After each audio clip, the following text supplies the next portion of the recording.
Welcome back to the Dynasty Grind. My name is Peter Howard at PA Howdy on Twitter. Yeah, that's about it. What is this thing? We do a fantasy football live stream, preferably Dynasty, but we'll talk about all of it. Every Wednesday from 9:30 till we get tired, run out of questions, or the internet expires for some reason. Depending on what platform you're watching us on, drop any questions, comments, or thoughts you have in whatever comment box they provide you. We'll be happy to get to them in order and have a conversation with you about whatever it is that's on your mind. We do it democratically, though. We literally just go in the order it turns up in the StreamYard queue. There's no real way to jump it other than if the 10 comments in front of you are all like thumbs up. So I apologize for that. Let's go and see what Zach has to say post-draft, I guess. Welcome back.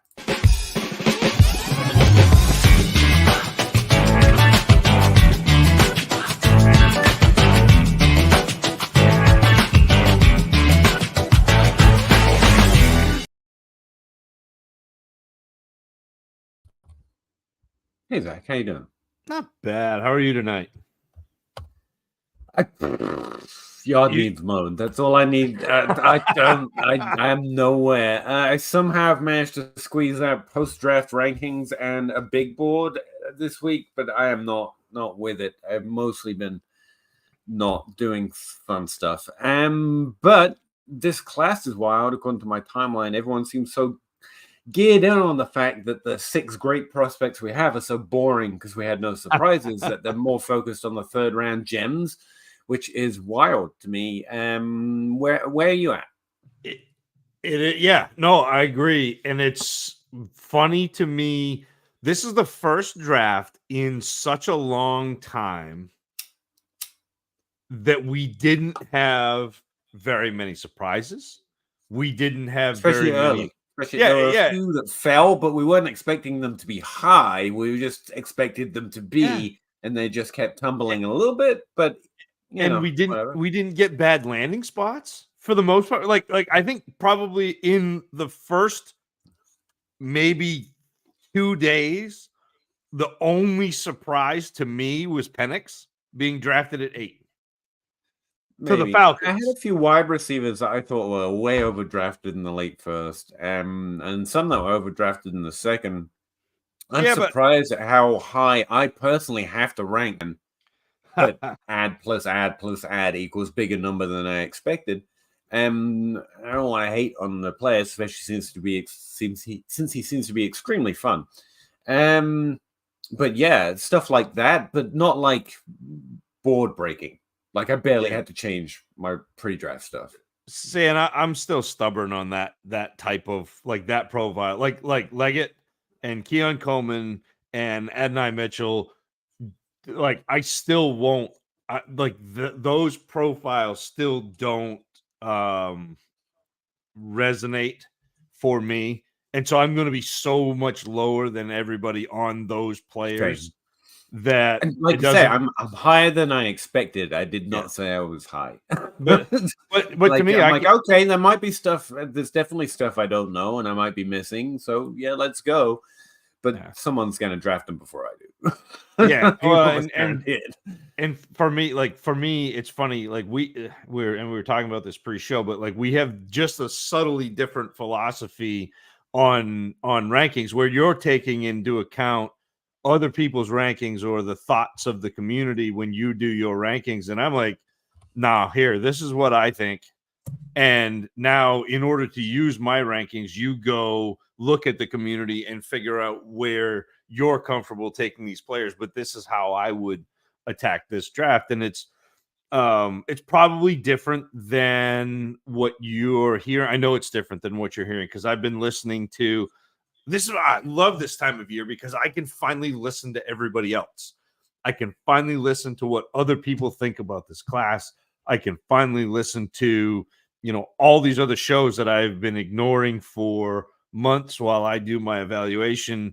And I listen to people talk and I'm like, wow, we are so far diametrically opposed in the way we view some of these players and some of this class. And I think it's a great class. I've said that from the very beginning. but it's a great class because of Caleb Williams, Jaden Daniels, Marvin Harrison, Malik Neighbors, Brock Bowers. Like, that's what makes it a great class. And the fact that you get to this really good group of quarterbacks and wide receivers in Worthy and Odunze and May and McCarthy and Thomas after that top tier. So like you have to scrape down through the crust. We're into the mantle now before we start getting to players. Like, you're 10 deep in this class before I'm getting to players where I'm like, I don't necessarily love drafting them, but we're gonna see. Like, it's 5 deep of say, hell yeah, and then 10 deep of yeah. I would say there's a point, and I'm trying to get better. Like you say, I think some of our differences come from the fact that I'm trying to be holistic. Like, my rookie ranks have to reflect my 250 ranks, because my rankings are very specific, and they're not, this is the order I would take them in, specifically because I found most people making mistakes with that. Like when you said you do a whole episode on how to do that rookie drafts, that's fine. But when I'm trying to cover top 250 in Superflex ranks and rookie drafts, I kind of need it all to merge, and I can't rely on everyone looking at my ranks and saying, this guy, you have him 10th, so you would take him 10th. Like, 1 out of 4 people are going to think that, because it's very a logical assumption if they don't pay attention to anything else that I do. And when my ranks are on DLF, I'm trying to make them at least somewhat conform to that level of thinking, since that's what most people look at rank for. Where would you take this guy? But at the same time, and as I've explained twice in my Rankings Explained series now, I don't really rank that way, but I do try and hat tip it. One, because I'm trying to learn and get better. And if someone else likes something about a player I don't, there's probably something, maybe I should be a little less bullish on what I think, because I'm a bit of a dummy, an actual dummy, not a fake one like you, someone who actually struggles to think. So yeah, that's part of where it comes from. But honestly, I think the big one we're talking about here is Drake May. And I think part of the reasons is, as thin as my quarterback evaluation process is for rookies, and it's very, very thin. It's mostly just, what does Travis May say? Okay, all right, maybe that. But I do have a little bit of one, and May scored pretty well in it, like a higher range of outcomes which separates him out from JJ McCarthy and Knicks. In a way, I think May is closer to those two than he is Williams and Daniels. And for me, May is in between both of those tiers. And that's where the real difference is, because I'm still debating, do you take Drake May, or do I rank Drake May, or take Xavier Worthy? Because honestly, Odunze looks to be gone in your rookie draft by the time I'm making that question. But for me, they're the same tier, so he's actually present. I want to take Worthy, but process-wise, I think it makes sense to have him in the same tier with May at the top, because he's a quarterback. Just because I see that I think we see a similar higher range of outcomes, but it's weighing heavily on me. It's probably the way I'd say it, based on what you said. Well, and to me, that is a real clear, hey, if you can trade back or trade this pick and have someone value it as a quarterback, then yeah, let's do it. If you can't, I'm still going to take it. No, I was going to say that's a part of this rookie class that sucks for me, because there are a number of players I like a lot more. Like you're saying, I'm going to rank them up here.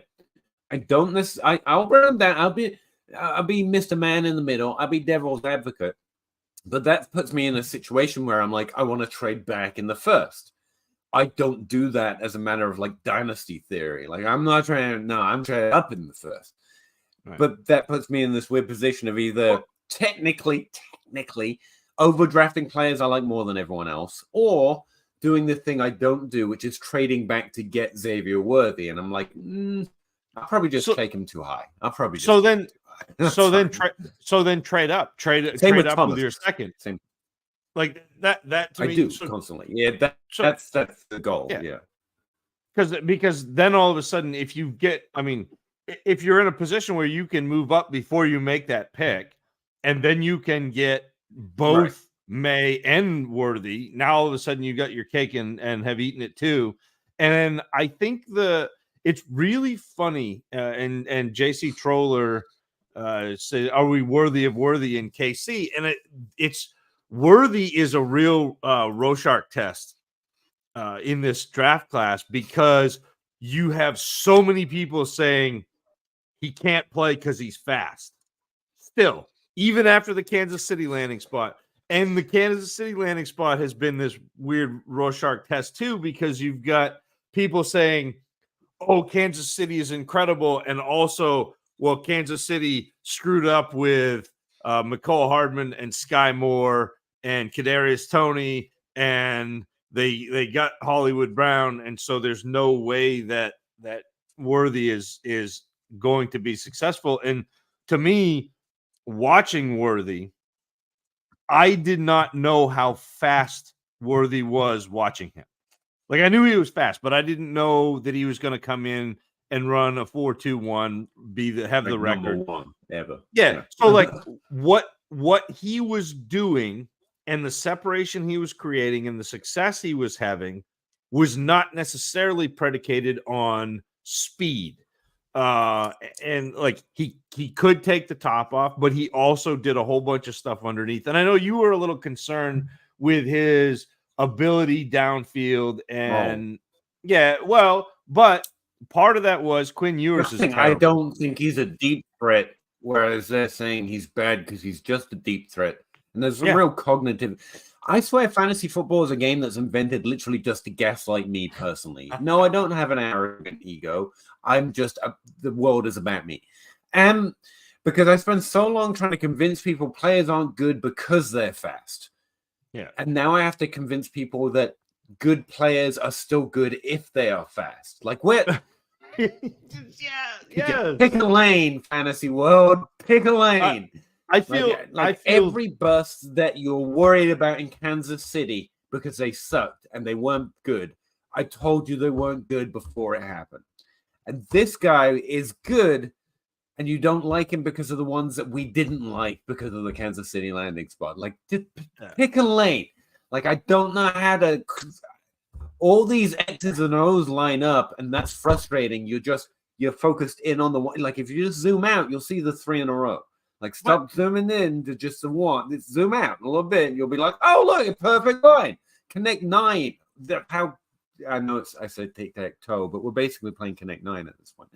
But, so that's the part I hate about this class.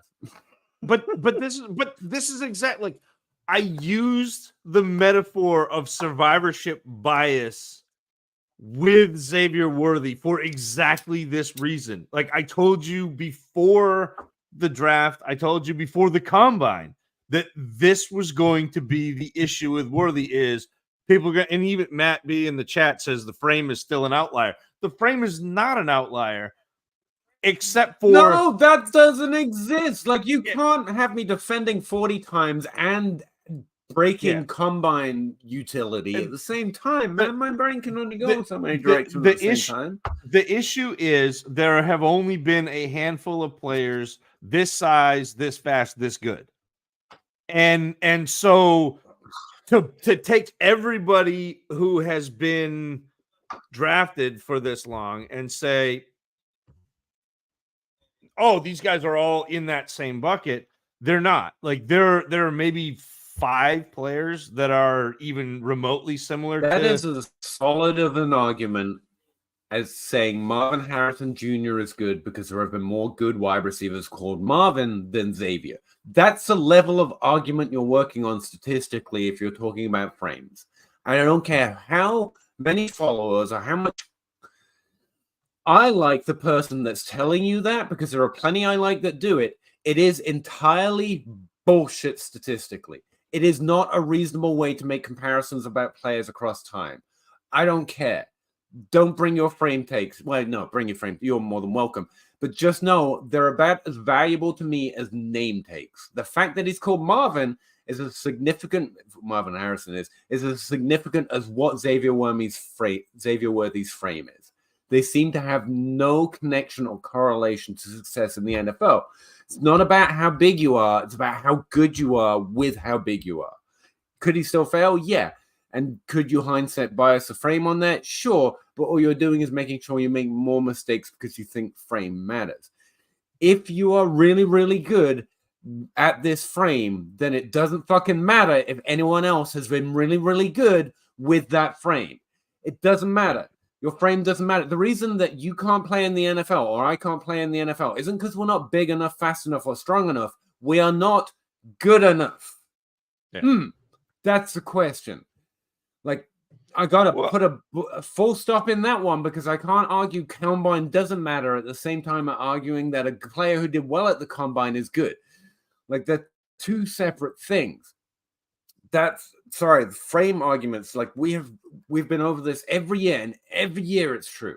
Like, maybe Nico Collins proves that you can ease into a better role and actually have more. Like, he's the only one I can think of that most of what he has was he was okay college player and frame, size, athleticism, BMI, whatever else. And come year 3, after doing pretty much nothing, he finally clapped me and had a top 12 season. Was honestly amazing from expectation last year. That's it. 20-year history. That's what I got from you. That one frame guy paid off. And those small guys, Tutu Atwell, who hasn't died on the field because he's too small, because you can't be too small. You can just be too bad or you can be too good. No, you can't be too good to get hurt. You get what I mean. You're good or you're bad. It's that simple. Tutu Atwell is capable of playing on an NFL field despite his frame. And he's good enough to actually provide value to an NFL team. John Ross would have been maybe too, apart from the fact his production was kind of assy and he wasn't good by my good-bad test. And part of that was the same reason he failed in the NFL. He got injured a lot. Like, that's accounted for by the time you get to the draft. By the time you get to the draft and you're looking at getting on to an NFL field, you've run through the gauntlet of whether your frame can sustain the same level of hits as most players have before they go to the NFL. It's an entirely juiceless argument. Like, there's nothing to squeeze from it except this makes a nice bucket that I can make content on. And while that's fantastic, I think I've made it pretty clear I'm not going to make it in the fantasy industry, so I don't care. I'm here for the same reason as when I started. Sort of famous fuck is giving you that frame argument. Go have fun with them. They're giving you bullshit because it means that they can write an article and you can click on it and we can feel good putting them in the right buckets. But statistically or logically or historically, it's not helping us, even if it feels like sometimes it's not actually helping us. And that's literally all I care about at this point. And frame doesn't matter. 40 time doesn't matter whether it's a good or bad 40 time. The combine, outside of what the NFL use it for, because I am not an NFL guy, I'm not making football decisions. For fantasy, it doesn't matter outside what the NFL thinks of what they did at the combine. That's it. That's the full story of all those arguments, and I can't keep having them. You can go back, look at the data, you can get one of the many PhDs who have argued this with me before and never quite come back to show that I was wrong, have tried to do it as well. It just doesn't matter. Can we stop? Can we stop with this? But I think, Peter, the problem is it's easy to point to and like what you said, buckets. But what you're doing with that nice list. Yeah, but what you're doing with that is you're trying to get you're simplifying it too much. You're trying to make it easy. Easy. And missing what actually is mattering. It's the Tank Dell, it's the Devontae Smith. There just haven't been, and I understand. And again, Matt says that I just joined in, but name a wide receiver who succeeded under 170 pounds besides Tank. But that's part of the problem is there just aren't very many wide receivers who are that size, full stop. And then the number of them that are good and good enough to be drafted in the first round and have been the number one producer on their college team as a freshman, as a sophomore, as a junior, like those don't exist. So yes, he is an outlier, but in the sense of not that he's 170 pounds, but that he is under 170 pounds, that he is fantastic, that he was drafted in the first round. Like, all of these things matter way more than the 170 pounds.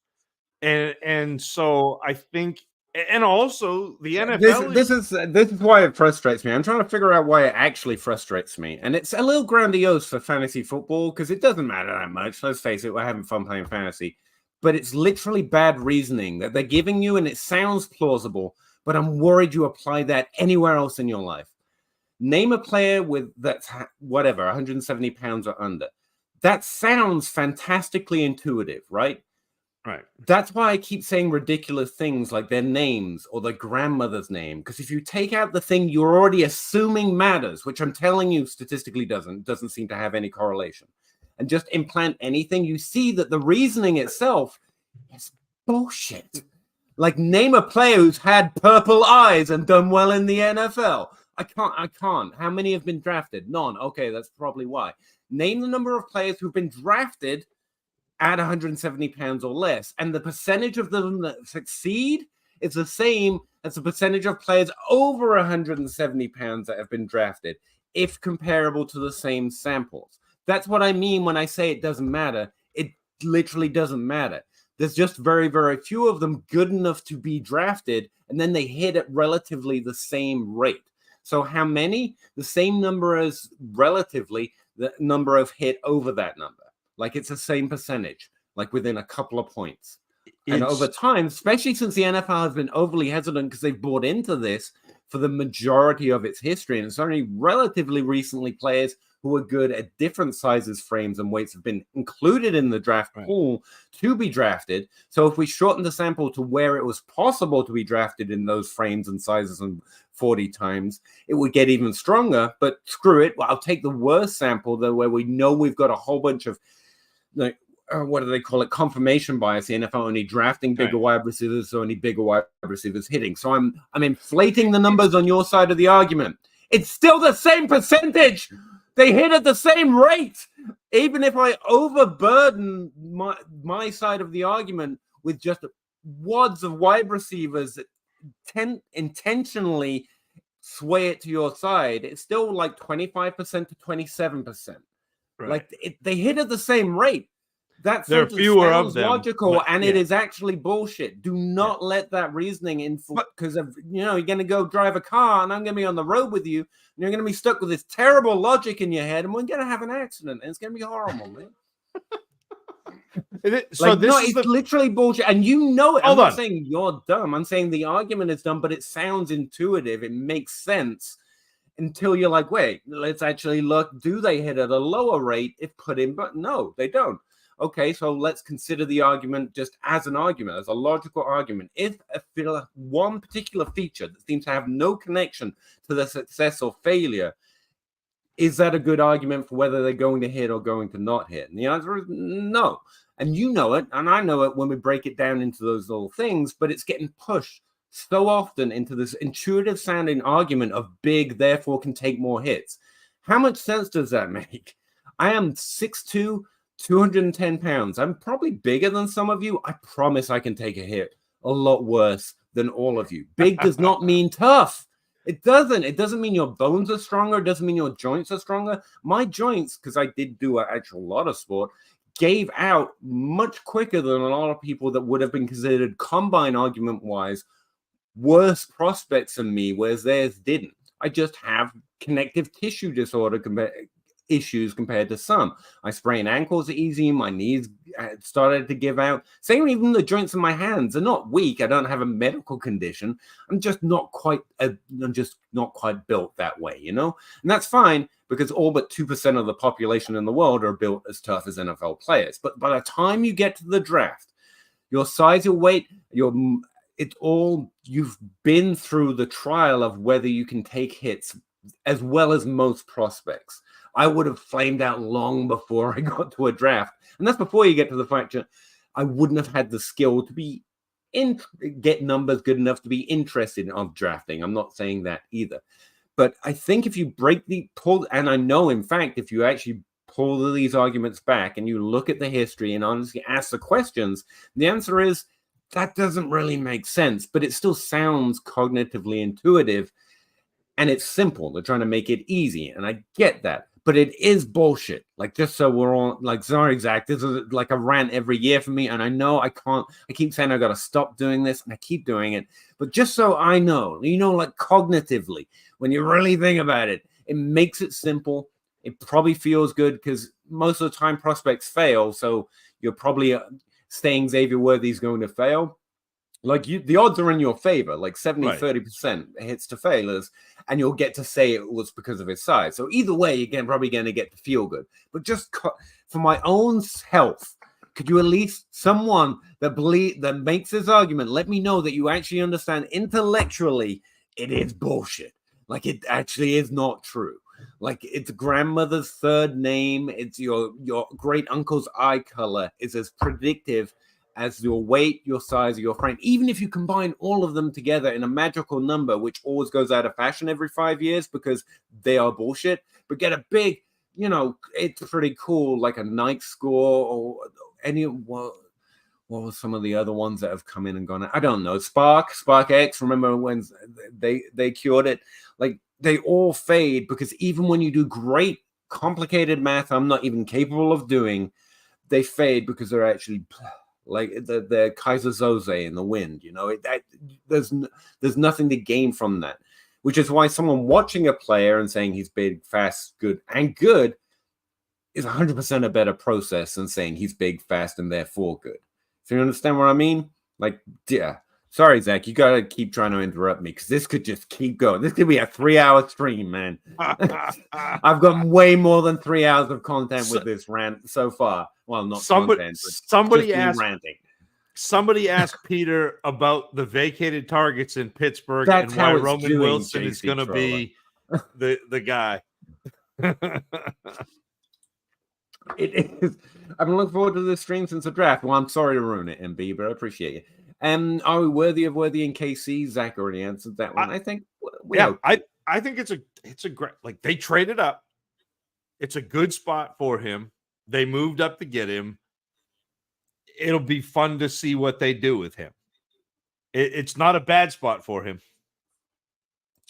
I'm gonna have to make a banner for this. PA Howdy's health. Someone please admit they understand the underlying flaws in this logical argument. Like, I'm gonna have to. We can't have a world full of people who are like, well, your grandmother's eye color obviously matters. How many have succeeded with green eyes? Huh? Like, that can't be the level we're functioning on. Pushed up Brooks to 107. Running back needy team. Had 2 rebuilders, so early swing on running back. I'm here for the roast. Won't roast you. It's your team. It literally sounds like you're having fun, and you know the bet you're making. That's the only thing I try to establish for other people. It's like, the risk you're taking. Running backs hit earlier, they hit better. You know the level of prospect. You know the risk you're taking. It's fine. But yeah, pushing players up because that's what you need isn't exactly my dynasty process. But I don't win every year either. You know what you're doing. You know the risks you're taking and the things you're violating, which means you're allowed to do it. Like, you're doing it in full knowledge of what you're doing. And if it doesn't work out, you're like, well, I know why. And if it does, you'll be like, yeah, genius. But cool. This is again, Peter, where I would be trying to move back at least a little bit and gain extra capital, because if you look at consensus ranks, and I think this is a kind of an important thing to think about when you look at anybody's rankings, is what are they trying to accomplish and how are they doing these rankings? And so that you pushed Brooks up. So if you can probably get Brooks 5, 6, 7, 8 picks later, then why not try to trade back 3, 4, 5 picks and get more capital either in this draft or something else in the next draft? Still get the guy you wanted, but add a little bit extra. And even if you don't get Brooks, Benson's still there in Arizona. I think that's a great landing spot too. And I don't even hate the Corum. I know a lot of people didn't like Corum's landing spot because he ended up with Kyron Williams, but I don't think that's as bad as people think. long Brooks is term. my running back one as well right now. So, and to be clear, if you want to argue Brooks has much wider range of much better player than everyone thinks, I would offer counterpoints to that. But you literally know why I wouldn't do that. You've said it, and you know why you're doing it. So it's all fine. Like if you're doing it with, like, that's the best I can do. I don't want to manage your teams for you. I can tell you what works most often. I can tell you the percentage. I can tell you weight doesn't matter. But if you want to draft based on it with that knowledge, that's Dynasty. That's fantasy. Right. That's fun because we actually don't know the future. The best I can do is trying to provide you the few little things that I've found out and what the process I've tried to work out to maneuver between the little bits of islands of knowledge we do have and the vast unknown of what the future actually holds. And you're doing the same. So like if you know the little bits that I know, and that's your assessment, that's cool. If you wanted to argue Brooks is a much better prospect, I'd actually argue, I don't know. If he hadn't had an ACL injury, I think we'd all been a lot more excited for him. Honestly, he's a really solid prospect. But I would argue he isn't in even the Derrick Henry or the Dalvin Cook or the Christian McCaffrey level tier of prospect, but he's the closest we've got to it in this year's draft without the ACL injury. So, like, unless you're trying to evaluate him up from there as a prospect, then I've got no quibbles here. Like, yeah, you clearly know what you're doing, and I honestly, I hope it works for you. He's a running back. They get earlier returns, and like Zach was saying about the landing spot, not terrible. So it could work out for you. Hey, Matt. I kind of ignore size outliers. They've made it regardless of their frame. Kind of. Zach, please. Yeah, well, so yes and no. Again, like them being in the NFL doesn't necessarily like it. It has to do with talent and being successful as a football player, not to do with the frame, not to do with anything aside from that. And again, like Peter continues to say, just because there are fewer players that are Worthy's size, those players of that size are hitting at the same rate as the much more players who are bigger. So, like, you know, if you have 100 players who are big and 25 of them hit, it's the same thing as having 4 players who are small and having 1 of them hit. It's literally the same. But to be fair, I'm coming from a position of reasoning, which is I have to see it to believe it. In other words, like, it makes intuitive sense, so the numbers will eventually meet. It's an entirely different form. If you want to say once we get to the end of time or a big enough sample size, the intuitive thing will seem correct numerically, that's fine. I have to come, because that's the way I think, and that's the way I process, from a perspective of what has happened is a better predictor of what will happen. And that's not necessary because I don't know how the future rolls out. But so far, within very comparable percentages, size, weight, 40 times, people hit relatively as often. And the real thing they seem to have in common more often is how productive they were, which is why I'm always pulling it down to how much of your college offense from one metric or another were you. Because good players tend to be larger roles in whatever offense they're in more broadly. And not even that is always true. Again, tiny islands of information. I've got Michael Thomas floating out here in my brain somewhere, like, man, not this guy. Oh, and Ridley, we're able to adjust for.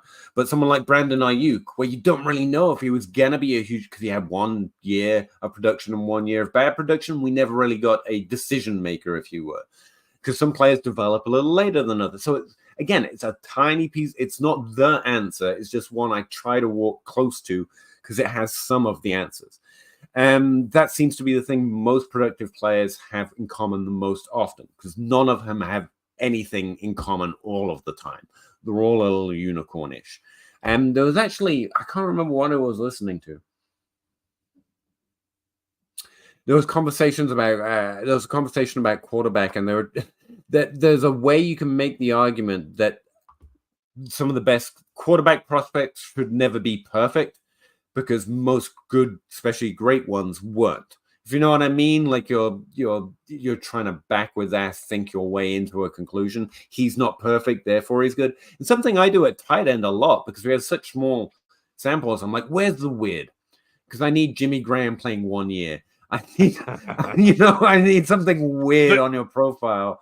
So you somewhat conform to the actual good group. It's perfect. Gronkowski with the back issues in college, missing a whole bunch of time. Eric All, the back issues in college, and missing a whole bunch of time. Of his targets ipso facto, transitive property. George Kittle, undrafted free agent.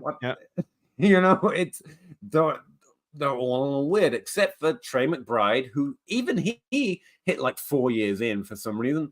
Evan Ingram, like the good receivers are fairly easy to see, and most of them don't hit.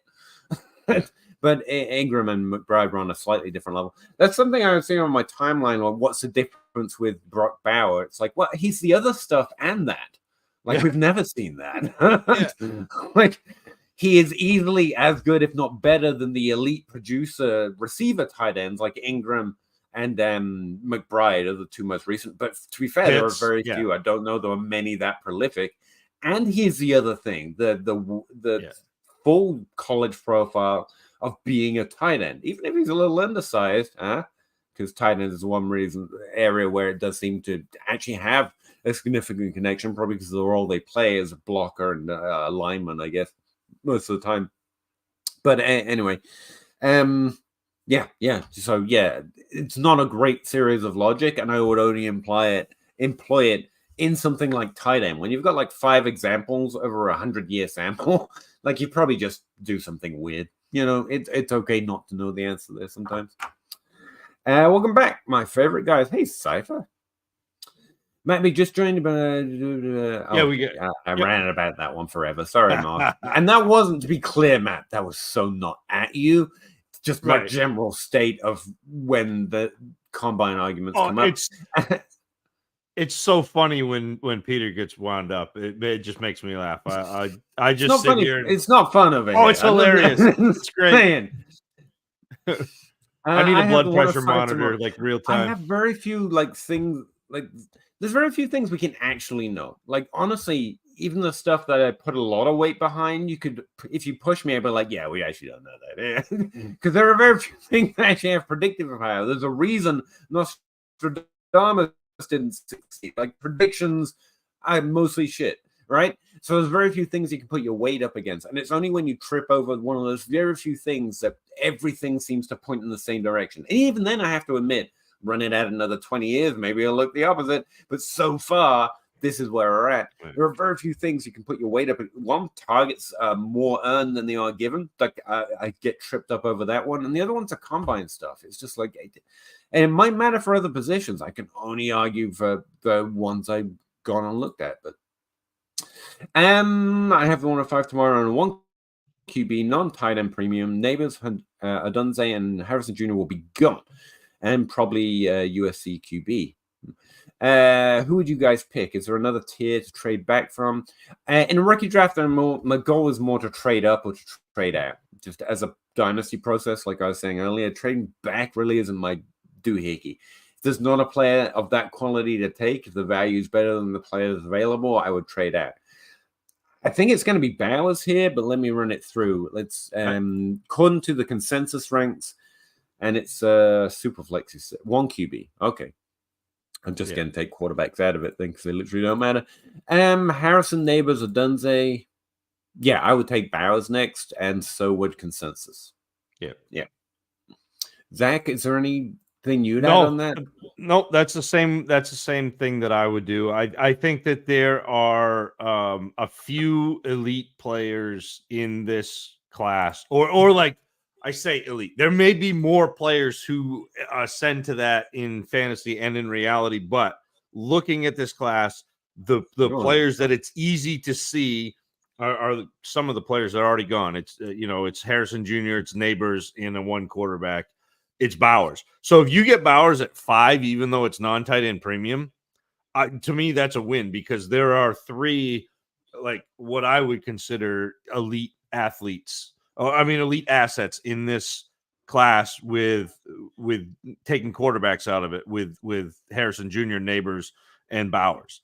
Like, I don't even put Odunze in that tier. Like, so if Odunze goes before your pick, Andrew, you're getting Bowers at a discount according to my ranks. I'd be happy. Bowers would be above that too.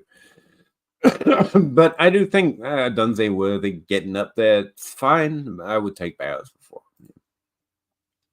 And to be clear, fair. To be clear, I'm not. So Peter and I have different opinions on trading back. So, like, if I see a tier, so after Bowers, I think there's a tier of Worthy Odunze, Brian Thomas. Like, I don't mind. Yeah, I don't mind trading back like 3 or 4 picks, picking up another pick, and still getting somebody in that tier. I have no problem with that. But if Bowers is on the board, he is a totally different tier for me than those receivers. Also, yeah, that's the thing for me. That's the second tier. So the only way to trade back from the first to the second would be to give up a first tier player, and I'm just not like I'm gonna take the first tier player. But like in a suit, and the reason I specify is because in a startup draft, there's viable ways you can do that. You know, value, and you trade back to a lower tier of player, but you get more picks. There's viable ways of doing that. In a rookie draft, where it's so much you get one or you don't. And much more like kind of, but again, that's the way. That's me. But that's the way. Again, that's the way you rank differently than I do too. Because in my ranks, I may have a top tier player that is not a top tier player by consensus. I did it with AJ Brown. I did it with Justin Jefferson. Like, that's sometimes that happens. Like, it would be in this class if Malik Neighbors got overlooked. I mean, it didn't happen in this group, obviously. So, like, we're getting better or I'm conforming. I don't know. Something is no. weird, I'm looking to do that, but we're less extreme. Like, Diggs is a big one for me. I had him top tier player, and he was clearly not drafted that way. And I had him higher than he should be, but I didn't have him 3rd overall. If you know what I mean? That's always I'm trying to find them. But I think there's a subtle difference between a guy going in the 1st round and a guy going in the 5th round of the NFL. Like. But yeah. No, I mean, like, draft capital doesn't matter. Like, the single most. No, that's the thing. That's what I mean. I would still weigh my rank down. Whereas you're saying if he was ranked 3rd for you, you would have him 3rd. Well, no. Like, no, you're putting words in my mouth, and I'm like that I won't stand for. So, like, I take draft capital into account when I do my post-draft rankings. But I don't take draft capital as gospel either. If I don't like a player, draft capital is not moving him up into the 1st tier for me. If I do like a player who doesn't get draft capital, they plummet. If I like a player who gets draft capital, let's go. And if there's a player that is kind of on that fringe and they get draft capital, then I have to kind of assume that the NFL knows what they're doing, or at least are going to give them opportunity. But, like, somebody like Xavier Legette, somebody like Keon Coleman, somebody like Adonai Mitchell, who got 1st or 2nd round capital, depending on who you're talking about. I do not like those profiles. I'm not a fan of those players. I will not have those players on my roster unless they fall way farther than they are in consensus, just because I'm not going to bet against a lad or Ricky Pierce. I thought they were both kind of they're pretty good. Yeah, we're not high or low, and they got draft capital. Right. Like, I struggle with that one. That's what I'm asking. Like, I am consensus low, lower than, but not too far. To me, you have to move them up a little bit. Like, that's kind of how that works. Like, so. I can't remember what I had Lad pre-draft at, but I've got him at 22 right now, and that's very low. Apparently, he's 13th overall. Yeah. With Ricky, I kind of liked. Already had him elevated. I was hoping for draft capital, and I got him, so I'm pretty much on par. It's like 14th to 16th. So. Yeah. See, I had them in the same tier pre-draft. I think I had Pearsall 7 and McConkey 8 or 9. And You're defining outlier by the thing you assume is the only way I'm liking outliers is if you assume what you think is true and then define everything else as an outlier. I'm saying if you go and count, which I did, and Matt, I'm not angry at you, like, oh, I really appreciate the conversation. But like if you go and look at the players who hit and then the players who didn't and honestly decide what they had in common and what they didn't, size, weight, 40 times, those things they didn't have in common. But you're defining that as the inlier. So you think the things that players didn't have in common makes that the inliers. Like I'm saying that is cognitively dissident. I'm saying that is functionally incapable of creating logical thoughts if we're able to think that way. And you obviously don't, because we all function in real life. If we thought that way, that is not an actionable way to actually make thoughts happen. What it does do is make NFL content really easy to make. And I think because it sounds intuitive, like me and everyone else, because I used to hear it and see it and think it too, like you've been fed it too often.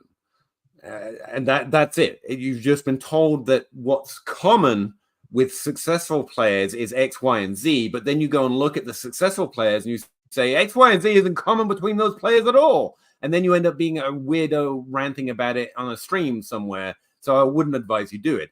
But take that for what it is. Height, weight, 40 times. If you actually compare bucket to bucket, those are not the things that good players have in common at all. Like at all. You've got AJ Brown and you've got Calvin Johnson, like physically entirely different. That's what happens in the good sample group. And so when you try and say their physicals make a player inside the group of good players, I spaz out because my brain's like, that's not what they had in common. And I don't like outliers. I would like if outliers were accurately defined. That's what I would like, Matt. And again, because they're constantly not, that's where it's coming from. I think that's why you think I'm liking outliers. I'm not. I'm liking what they have in common, not what they don't have in common. Like literally, it's kind of the opposite. But I appreciate it. Thanks. Todd Radmaker. Sorry, Zach. I didn't mean it. Just try not to be. It would be better if we weren't tiny. Yep. Does it matter statistically that Worthy's first year in college was his best? Maybe. I don't know of a way of proving that, to be honest with you. I did think about it because you would expect, like Zach's process when he talks about film, he wants to see players improving. And again, cognitively, intuitively, I'm like, yeah, that makes sense. But if you look on, that's obviously not what statistics are showing. They're not showing their improvement or the de-improvement, de-escalation. Because if, like, receiving yards per team pass attempt, it doesn't always start down here and end up here. Sometimes it does a little wiggle. Sometimes it starts up here and ends down here in the good player group. Like, there doesn't seem to be a very common pattern of receiving yards per team pass attempt being increasing or decreasing for the majority of the group. They do just seem to hit certain peaks, and they seem to be consistently around the average of what good players did for the majority of the time. But again, then you've got Brandon Ayuk. With 2 data points, you don't know really which way the line is pointing. And so few play 3, and we don't want them to play 4 years, that it gets really tricky to know if it should or shouldn't increase or decrease. What I would say is I can't make any definitive decisions based on if they were lower in yards per route run or lower receiving yards per team pass attempt than the last year compared to the first year. I don't know if that means anything particularly, but I would like it if you looked at it, because I can't think of a way of really finding out if it does. Because it's not something you can just R-squared test, if you know what I mean. There's no simple answer to that. But when I look at the overall that I know of, but when I look at the overall group, I don't see any particular patterns. But I'm not the best pattern viewer, so maybe you'll see something. He also broke his hand in halfway through 2022 and played half a season with a broken hand. Still led the team. Had 6 consecutive games with a touchdown, had 60 receptions and over 700 yards, 750 yards. Like he was still good, injured, like, yeah, his freshman year was his best year, but also he was really good all 3 years, led the team all 3 years, was really good even when Adonai Mitchell came in as a transfer this past year. Like, he ate everybody's lunch in that wide receiving core, and Jatavian Sanders as well. I would say that's entirely true. Context will sometimes just always be king. Some of our statistics are meant to account for that stuff, and I think it's really interesting that it doesn't. Like, receiving yards per team pass attempt is literally meant to adjust you based on the size of your offensive. Well, that's all it does. The size of the pass. Yards per route run. Yeah, that's what I was going to say. Is meant to adjust based on injuries, like per route run or per game. Is meant to adjust for missed time. The fact is that if you miss any time, it's a problem. And then you get players like Worthy, where you ask Zach, he's like, oh, he had a broken hand. He was still on the field, but doing worse, but still doing pretty good. It's actually lower. So down here. But that's not going to be true for every good player who had a lower year in that particular. So you see how it can get, because even when you remove players like, assuming Worthy ends up being good, we don't know if he will. But even if you remove the players in the good sample group that had some legitimate reason for that adjustment, even with that adjustment, it not helping them. I still see no particular strong, and that's probably because players are influenced by how successful the team is, what the quarterback's doing, how tough the division is, luck, being on a hot streak, being on a cold streak. Like, there's so much real world shit that gets thrown in that expecting a constant trend up from the majority, that's probably where it's getting lost. So yeah, again, my answer is I can't see a way of knowing, but it also means you can't be anti a player because of it. Hey, there he is. There you are. How you doing, buddy? Been a minute. It's been a day. Yeah. So I'm like, you know what I need? I need some of these guys. All that. Well, happy to have you back. It was a draft. I was passive aggressive enough about you never being here. You're like, I better show up. Miserable little. You were. Oh. I didn't even realize you mentioned. Like you never left. Toronto Dave. This many party hat guys. It's getting crazy. How many party hat guys, Dave? Matt B. Even though it was. He knew you were coming. Not tiny is 99% of the pool. And yet, you'll notice 99% of the pool don't hit.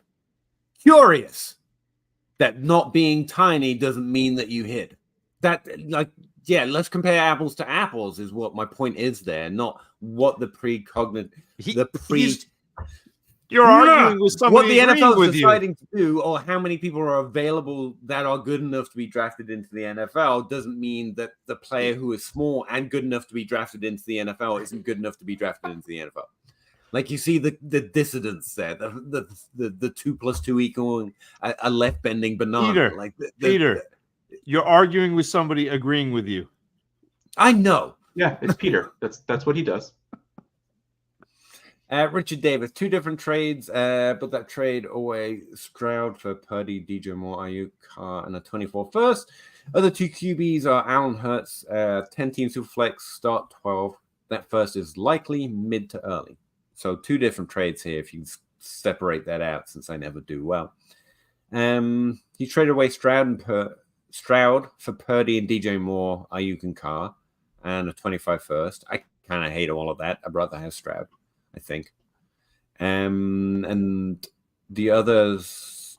No, there's only one. Let's just do that one. Yeah. He said 2 trades. Well, that's the combination of 2 trades, I think. Yeah. Or unless there's another one later. All combined. Yeah. What? I actually kind of like that. The other. Oh, your other. Okay, so that's not another trade. That's just your team. Got it. You. On one hand, you have half a starting lineup now. You don't feel great starting Carr necessarily, but again, but he's not. He's got Hurts and Allen. Oh, then why'd you even bother getting Purdy back? The problem is you traded Stroud away, who is at this point a top 4 asset, and you didn't get anyone that feels like, yes, I have this guy on my team. And while that's not always realistic to actually happen, but you got Ayuk and Moore, who you are going to love throwing in your wide receiver slots. You're going to have Purdy to trade away to go get another player like DJ Moore or Brandon Ayuk. And you could have Carr as a QB3, that you hope you never have to play. And then in the middle of the season, when one of your running backs inevitably get hurt, you could use that 25 first to get a running back. So it's a good trade. Trades. But again, I know combining multiple trades never makes it feel as good anyway, like the way you did this, especially because there had to be multiple movements where it's just you traded away one thing and got all of that. So you probably traded for other stuff and then traded that stuff back away. But like if this were one trade and this were the end of it, it's good for you because again, you have half a team now, and it's a good half a team. But it looking at it as a whole, it feels a little uninspired. Unless your wide receivers were like seriously struggling, it feels like you traded for depth, and the only thing that can improve your team is maybe hitting on that first or using that first to do something that improves it. I don't see the improvement on your team except for depth, and that's what makes it feel a little meh. Well, like in order no words. I was about to type something and I started to say what I was about to type. Cool. Moore and Ayuk are both top 20 wide receivers. Yeah.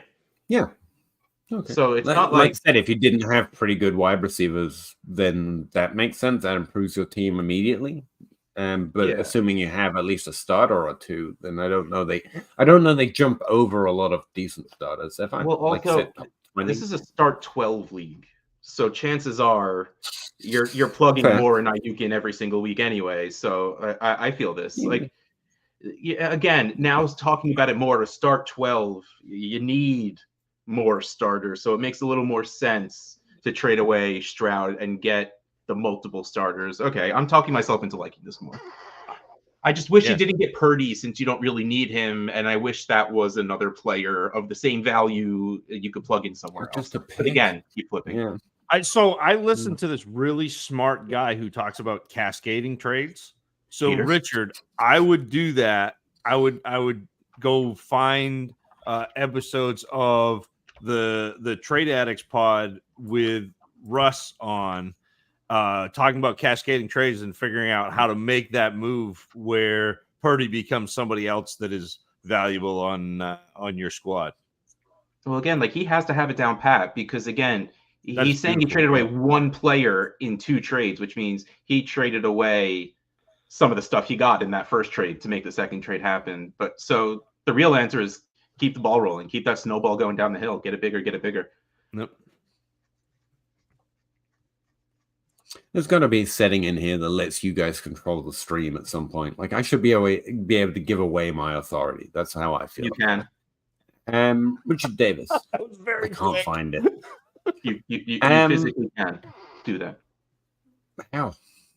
I mean, not right now, but there's a button that says like members or something before, not in the stream, but when you first log in, there's something on the side that says like members or something, and you can give seats away. Seats, like I gave Zach admin rights to the Fantasy Cares stream for the Friday. I didn't take it away yet. You still technically have it, but like you can give people admin rights to your StreamYard. So does that mean I could like jump on whenever they go live and like bump Bob out of the stream? You could jump on and go live right now on your own if you want to. Like you have full access to the Fantasy Cares YouTube right now. Okay, I need your email address because tabs are a thing, Russ. You see, I can do it now. I just have to do it over here. I didn't say you couldn't. I just said it's not in the screen. You said you literally said you couldn't do it right now. I'm calling bullshit. Look, it's right here. Best Ball Dynasty League had 101, 102. You're remembering why you don't come in. Team is full rebuild and already had 8 out of 12 firsts in 2025. Traded the 101 for DK and 106 and a 25 first. Then took Marv at 102. Team now has one. What's 1, 2, 1 half? One it's of probably, 2. There's probably another message. This is my. 1 of 2. I don't have the 2. Oh, that Watson, May, Nix, CDDK, Marv, Pearsall, and 9 out of 12, 25 firsts. That's a lot of 25 firsts. Just making sure, because he says Watson, then lists a bunch of and then listed 2 rookies. Watson's Deshaun Watson, right? Just making sure I'm not forgetting a rookie named Watson right now. Christian, maybe? I assumed it was because he listed Watson, May, Nick, so quarterbacks. So the quarterbacks, yeah. Yeah. All right, yeah. No, my brain just kind of broke a little bit. Man, like, see, the fact you took Marv isn't about this deal. That's just a separate thing. That's trying to what I have changes what I got. You gave away Caleb for DK and May. And a first. Maybe. I mean, it's fine. You got 3 firsts for Caleb. I mean, that's what you got to do. And it's best ball, so you don't need the fanciness. You know, that's fine. Yeah, I think it's another. Yeah, it's fine. It's like what you said about the last one. There's no eye-popping member of the other trade, and so it feels difficult to say it's good, but it's good. So, see, it's fine value. I would have been trying to trade some of the 25s to get the top 5 in this one or the top 6. Like that would have been. And again, Richard, you're not saying that the way I do things is right because it often isn't, but that's what I would have been trying to do. Is you have this arsenal of 25 picks, and I think the 25 class will be fine. There's some running back depth in the 25 class is there.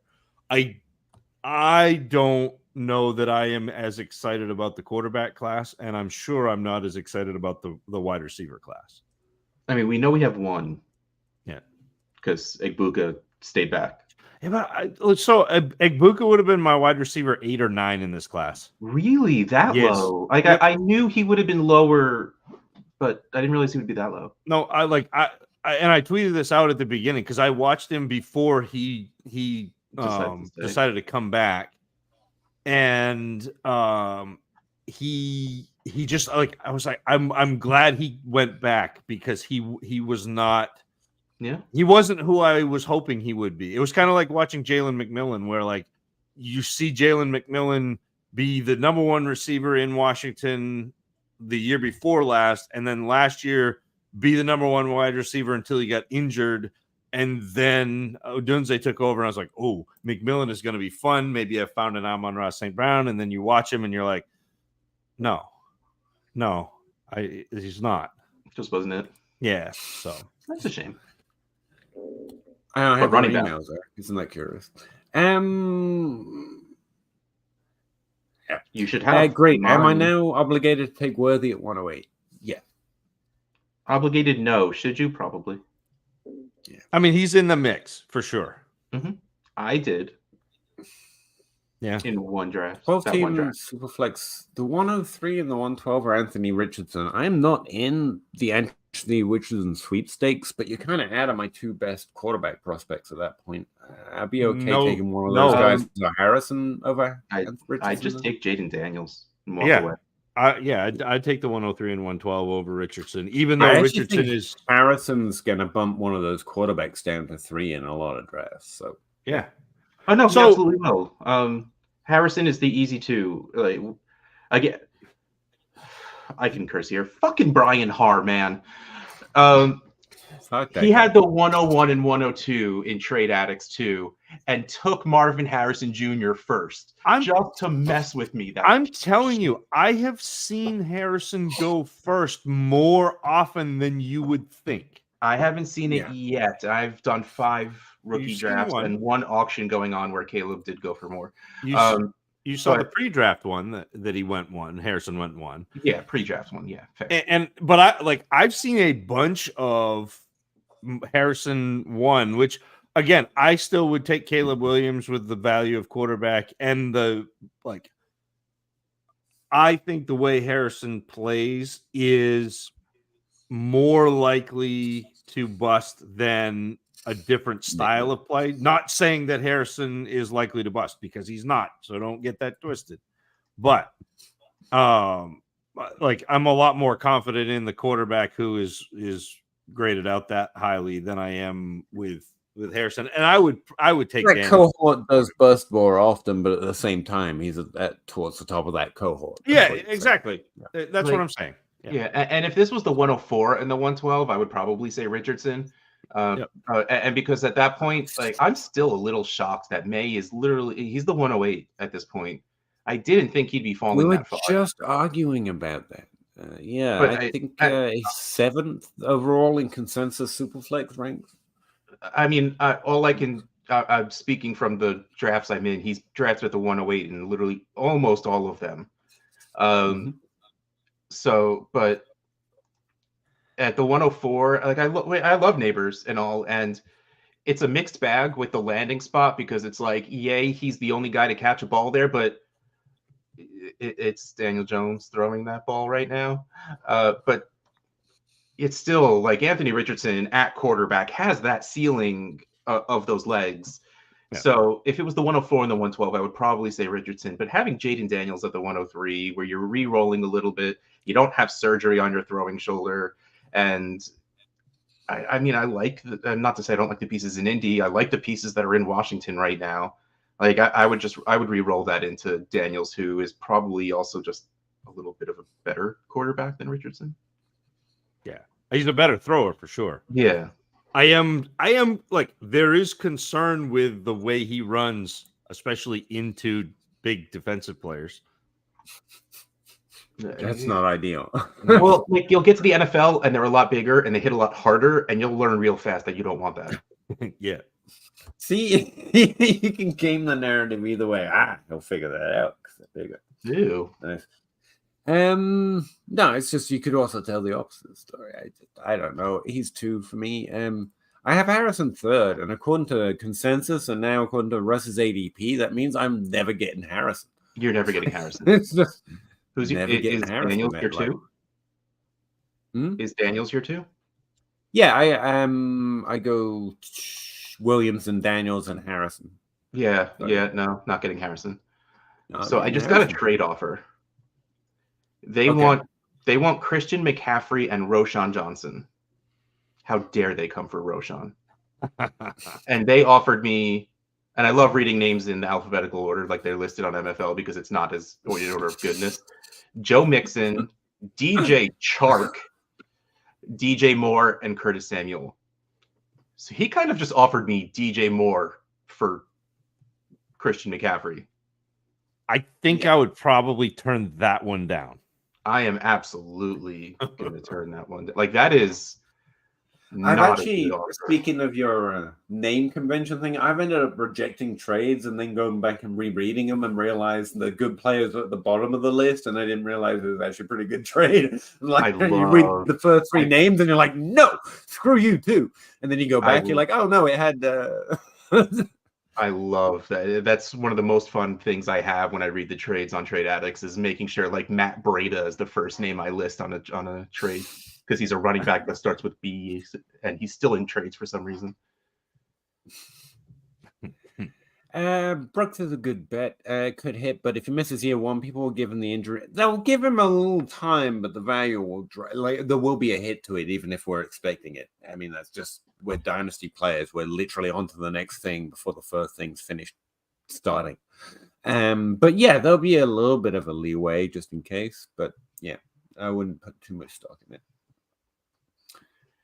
I heard today that he said he's going to be ready for training camp. That's so wild. So. It was November. I mean, like, I'm being drafted gave me a little hope, a little more hope. You got to assume they know what they're getting into medical wise, but I mean, it's the NFL. They don't care.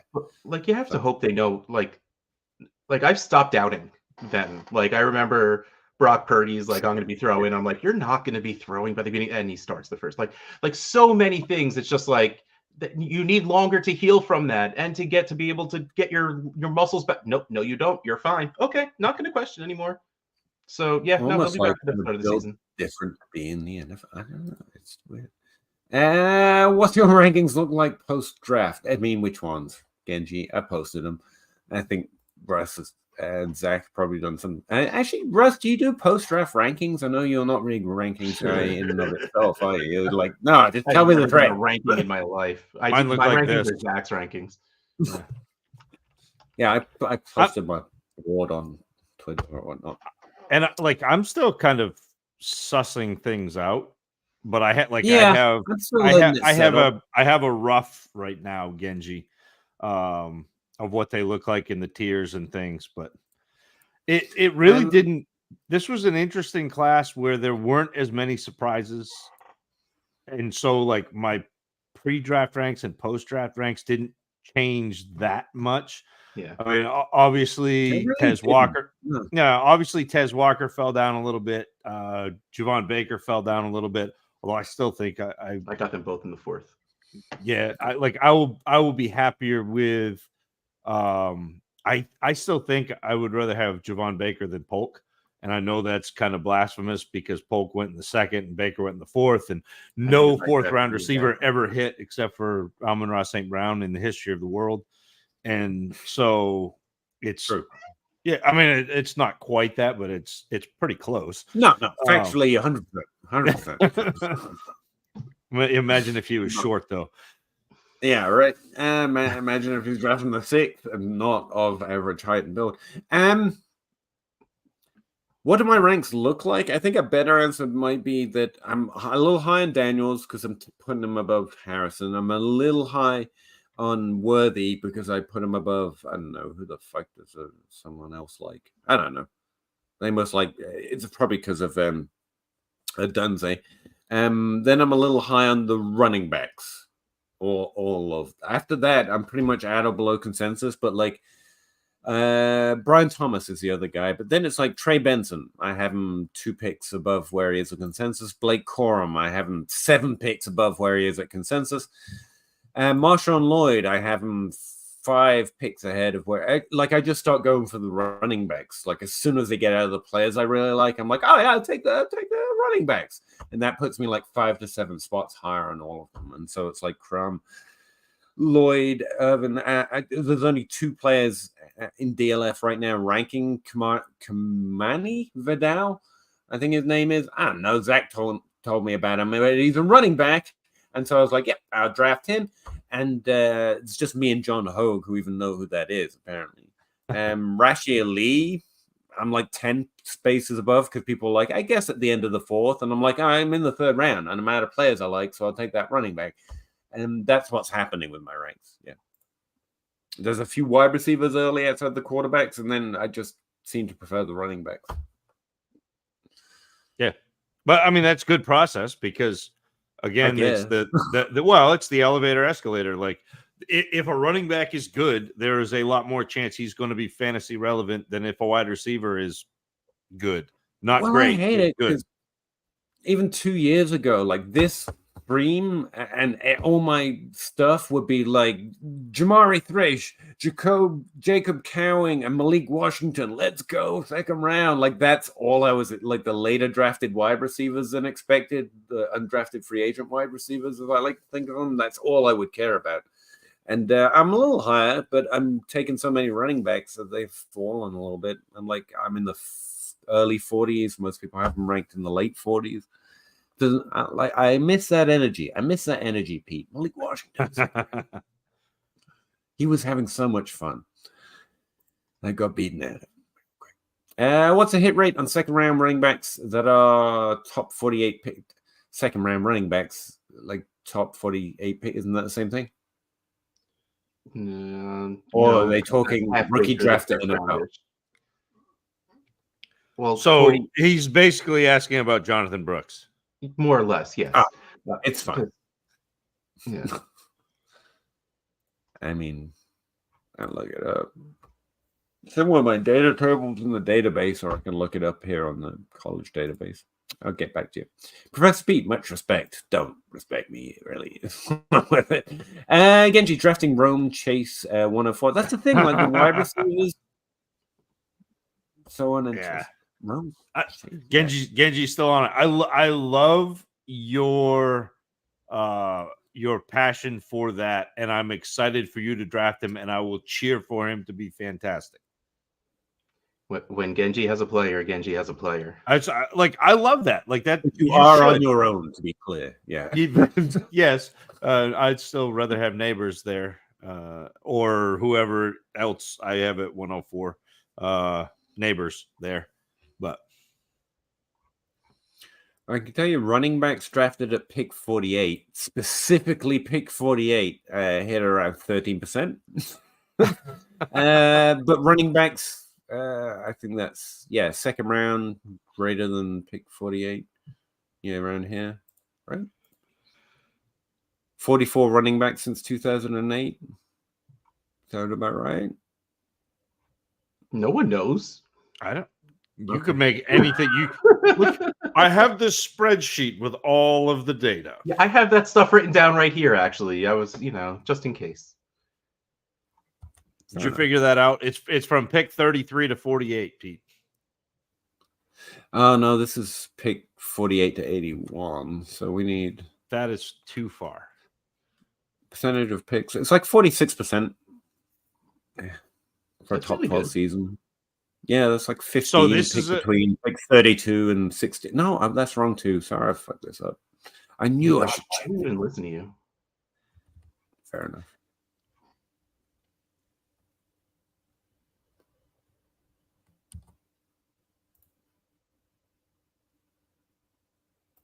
Sorry, why are you guys just staring at me? That's our own. Because you're the one talking about it and not moving on to the next question. So I can take a Dunze 105, Worthy 107, Brian Thomas 108. That's about their ADP, and I would like all the picks, please. I would still take before Thomas the quarterback, so May, McCarthy. I still have Odunze and Worthy above May and McCarthy, even in Superflex. But I would take May over Brian Thomas. And I know we had this conversation, Russ, a little bit in the dummies, the DFPN DM, and the consensus there was McCarthy. I still think I want May over McCarthy, and it's not for this year, but it's because of floor ceiling. Yeah. So, like, to me, McCarthy is somewhere between Mac Jones and Cousins, which is fine. Bad. No, it's fine.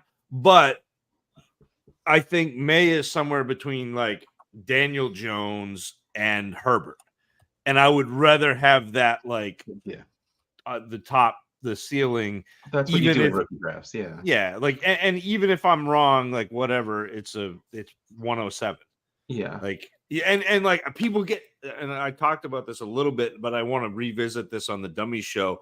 Like people get so hurt by missing on rookie picks when it doesn't actually have a negative impact on your team. Doesn't get worse by you missing on rookie picks.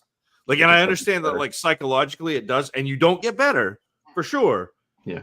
But like it's not, you're not actually hurt by it, and psychologically you are.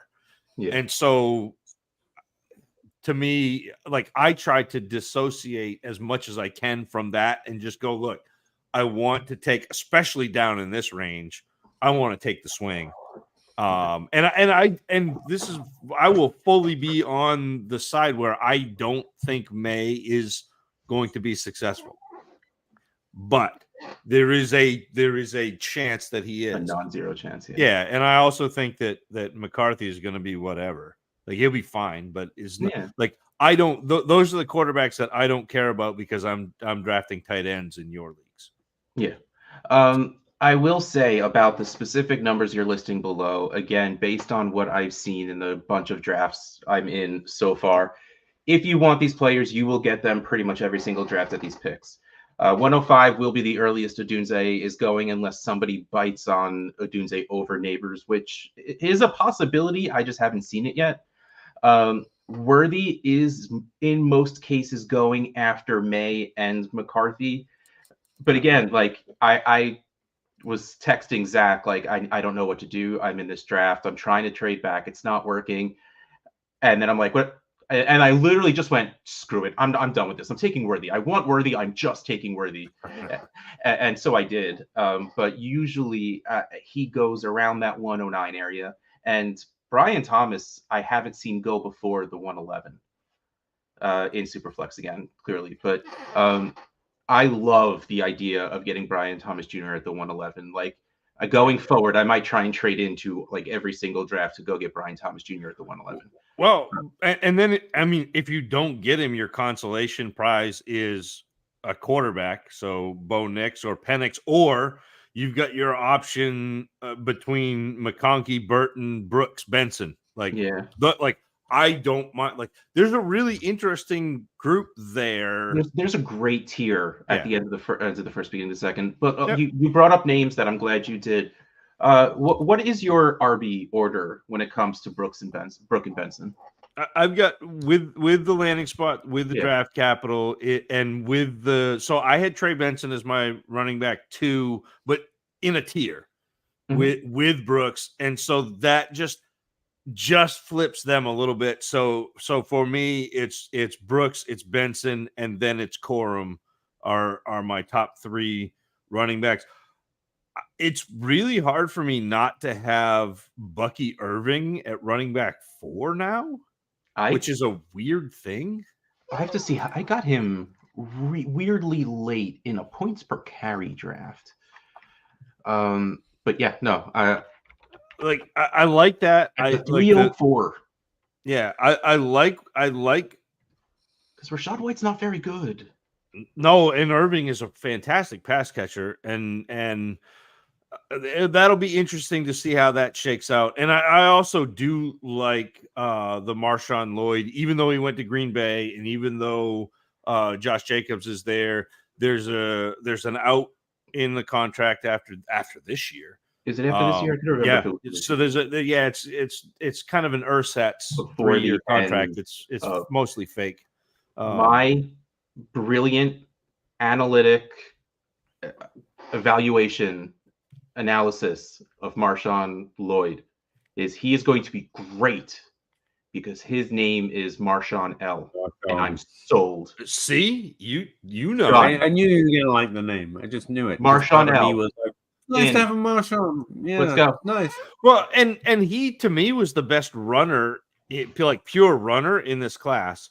Oh, and you Marshawn Lynch got it. Well, but and it's also funny to me to listen to other people talk about him as a pass catcher, and talk expound about him as a pass catcher, be incredibly high on him as a pass catcher, where I am not, considering that I only saw him catch 31 balls in 4 years. Yeah, but if you take away the second part of that, you saw him catch 31 passes. It's true. It's true. But I think a lot of people are basing it on individual drills at the Senior Bowl, which is not the same thing. No.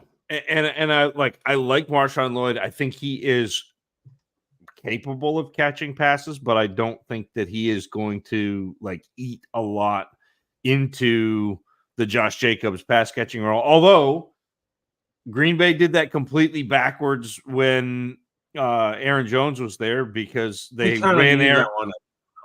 To be fair, I think a lot of us like Aaron Jones above Jamal Williams. Yeah, but Jamal Williams was catching passes and Aaron Jones was being the runner. Aaron Jones was a much better pass catcher.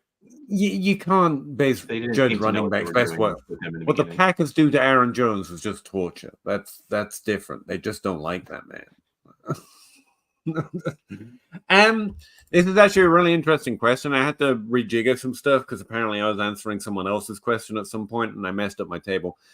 In general, hit rates for running backs in the second round for a top 12 seasons are a fairly high bar, and just one though is 35%. Drafted since 2008, 39 running backs, 35% of them have had a top 12 season. However, the first round is 69%. Nice. But the disparity really comes in the first 16 picks, because between pick 1 and 16, the hit rate for running backs having at least one top 12 season is 92%. But between 16 and 32, so the second half of round 1, it's around about 46%. And the start of round 2, so picks 32 to 48, it's about the same, up to about 50%. So outside the top 16 picks, we have this homogeneous zone from pick 16, 17, all the way to 48, where running backs hit at about the same rate based on draft capital. And then the second half of the second round just drops off a cliff down to like 26% or so. So, and those sample sizes are fairly even, like the 14 drafted in first 16 picks, 15 in the second sample, 16 in the first sample. It's still not large sample stuff, but it does seem to be a drop after pick 16. So an early second or a top half second is about the same as a bottom half first, but they are pretty small sample sizes. Like I said, 14, 15, and 16 players in each one. It's okay, but it is interesting that, you know, pick within the first 48, probably pretty solid draft capital overall. But anyway, back to stuff that was interesting and fun.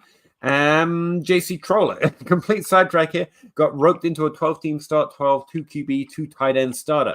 Should I be bumping these positions slightly from normal in Superflex ADP? If so, how much? I think in a 2 QB, yes. Yeah, you probably have to bump them pretty significantly. Not everyone can have 3 QBs, which means someone's getting zeros on bye weeks, no less if there's a QB injury. You need 3 QBs in this format. You should leave the league because 2 tight ends is stupid. But unfortunately, yeah, you really need to overvalue tight ends, like a lot. And it is, you should leave the first 4 rounds with 2 QBs and 2 tight ends, and then figure the rest out. And I hate saying those words out loud, but it really is what you should do. And tight end premium was a way to fix tight ends value against other positions with how low they were scoring. The reason we play Superflex is because there's so many good quarterbacks scoring points that it felt silly to have them all on our bench. We had the opposite problem with tight ends, but then we decided to start 2 of them. That's the wrong direction. And Ellie's awake. Hi, Ellie. You might as well come on the screen and say hi. Say hi to Zach.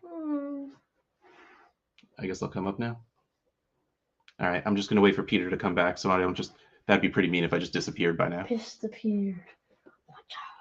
So you're essentially saying is we could cut tight end down to half a position. We went the wrong direction. More or less. Like, at this point, it makes more sense to remove the requirement to start a tight end than it does to add another starting requirement. Which, I mean, I've seen leagues do that where you don't have to start a tight end. We're turning to a point where there's like 6 or 8 good, no less a couple of really good tight ends. So like we're almost at a point where every team in a 12-team league can start a good tight end, but we're not there yet. So why are we starting 2? Like, it literally makes no sense to me. I agree. Zach, I think you're muted. A 12-team start 2 tight end means that Tyler Conklin is starting every week. That doesn't sound like fun. No, that sounds terrible, but it's 11, Make-A-Wish, and my daughter just came down here, so I have to go put her to bed. But I love you guys. It was great to actually hop on. Great to see you. I wish you wouldn't leave.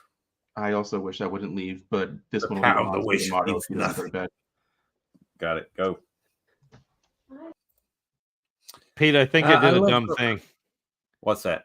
I made a trade. I traded Josh Allen and got Jordan Love in the 103. Oh, I hate it.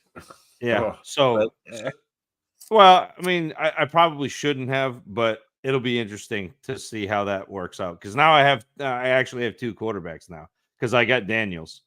So nice. Oh, okay. I see. So I got Daniels and Love for Josh Allen on a team where my QB2 was Derek Carr or Joe Flacco. So I think that was solid. I was thinking neighbors again because I haven't adjusted that in my head. Yeah, I mean, like, I don't think I would have made that if it was the 104 where I'm going to get neighbors. Like, and I almost took Bowers. Like, I feel, especially in a 175 premium. But yeah. I'm struggling to decide between Brian Thomas Jr. Got it. I got that one.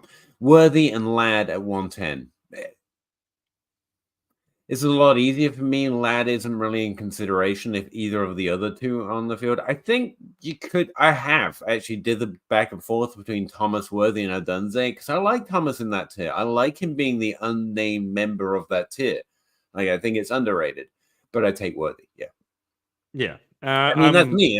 It's your team, though, Host. If you love Ladd, you can take him. Like it's pretty good pick for Ladd. It's way too low for the other two.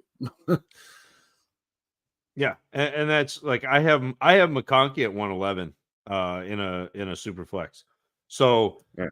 It's not out of the realm, but I also have Thomas and Worthy with Worthy above Thomas, but I also have those two ahead. So it would be Worthy for me also. Actually, yeah, me too.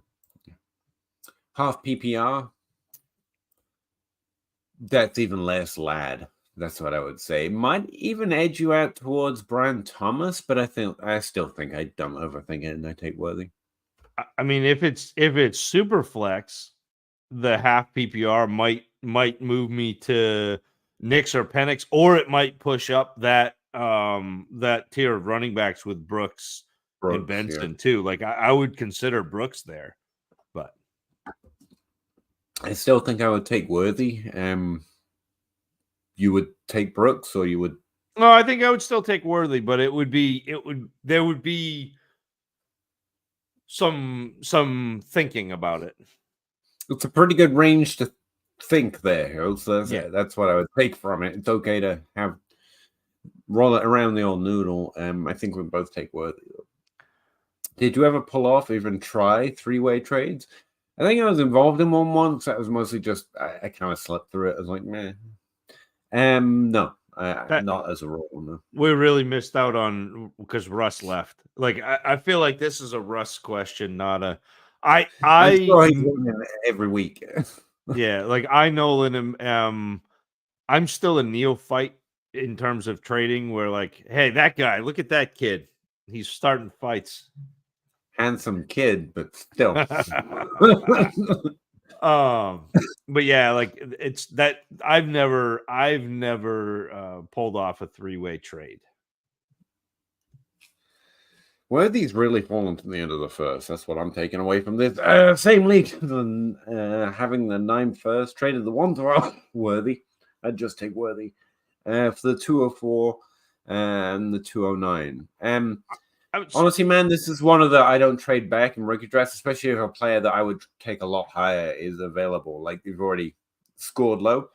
The 112 is usually worth pretty much nothing to me. It's a 30% shot at something that maybe looks shiny for a minute.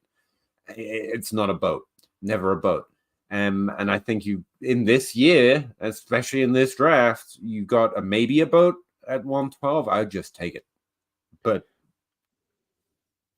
it's me. Yeah, I mean, I get the getting the quarterback is nice, but I don't think that Nix is a great quarterback. Like again, I would rather take Worthy, take the shot, but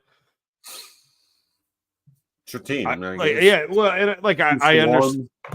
I completely understand what you're doing and why you're doing it. It's just not the way that I would necessarily approach. And again, this is like I am far more in favor of trading down in rookie drafts than Peter is, but I like to trade down if I have a tier, I'll trade down. But like to me, Worthy is not in the same tier as Nix or Pearsall, so I don't want to trade down to part out Worthy for lesser value. I want to take the top, the tier trading back in general is one of the strongest and most common dynasty strategies. You're always looking to get a little bit more for something a little shinier, and it's fine. But with rookie drafts, that's why I say I take my risk there. It's such a binary proposition. To me, it's ones and zeros. And not in the numerical sense, because I actually don't know shit about binary, but in the sense of in a year, most of these players will be worth, it will be really difficult to trade them for a second. Any of them, no matter where you draft them. Like think about last year's class, a really high hitting class that we did pretty well on. I mean, it's tough to get the 112 for JSN now in some leagues. It's probably about fair. Probably not a low for me, but that's about where his value's fallen.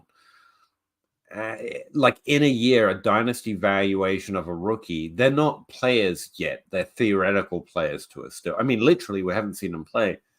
And so without a good rookie season, their value just becomes theoretical purely. Like technically, they're worth seconds, but trying to get it is difficult. And so trading back in a rookie draft is just increasing your chances of getting more zeros than ones.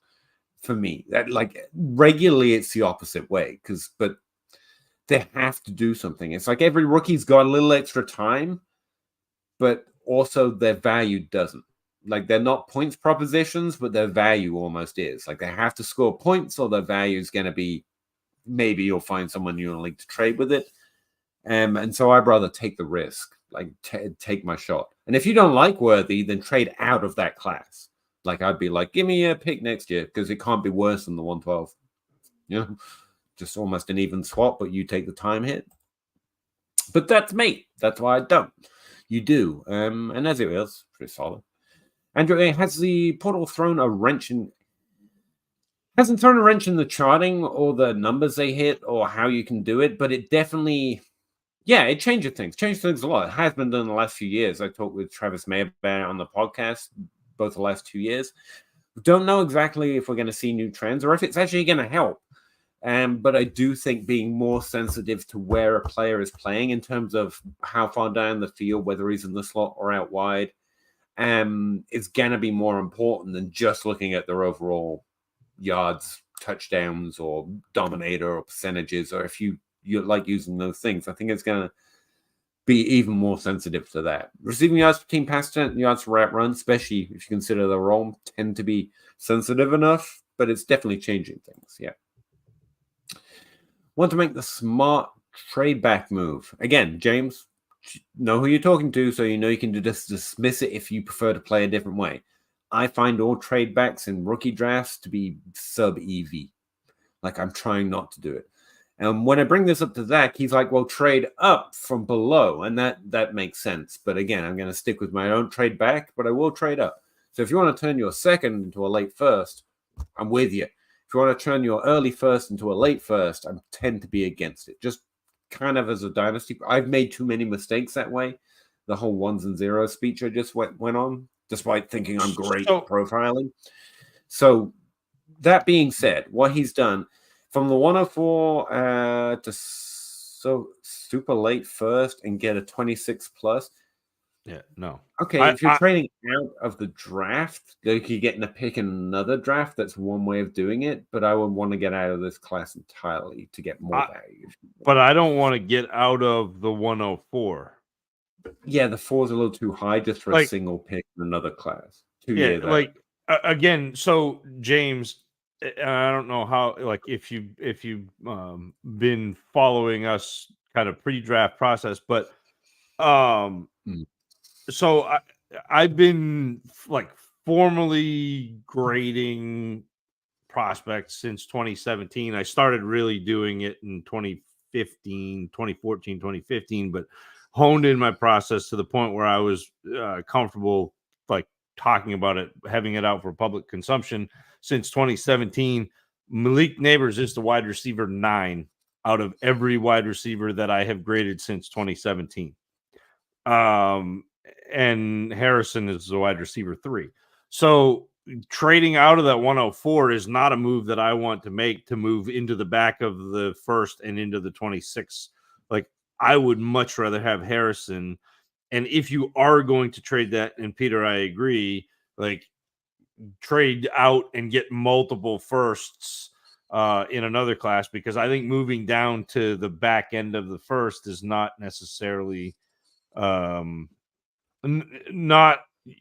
would want more than a 26 first to move down that far.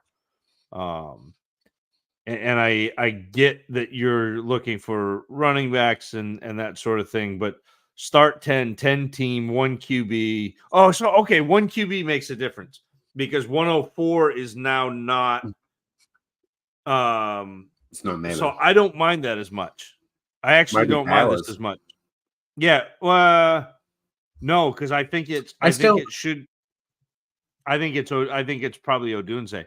Like it would be to me. I mean, if it's maybe you'd make that move on the clock then, because if it's Bowers, I'm going to stay. If it's Odunze, I don't mind trading out of this class. So maybe I'd stick. And see that's where I'm going to go. Removing the quarterbacks. If there's a first tier player available and making that pick, that's by far your best chance of getting a 1 and improving your team. You say you've got Stefan Diggs and Tyreek, so you need to concentrate on value a little bit.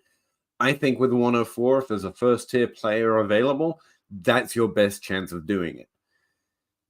If he isn't, then I would trade out, but I still think 126 first isn't like I want that to be 25 at minimum, or give me a 25 and 26 and just get me out of this class. I don't want the 112, especially in a non-super flex rookie draft. I don't want the 112.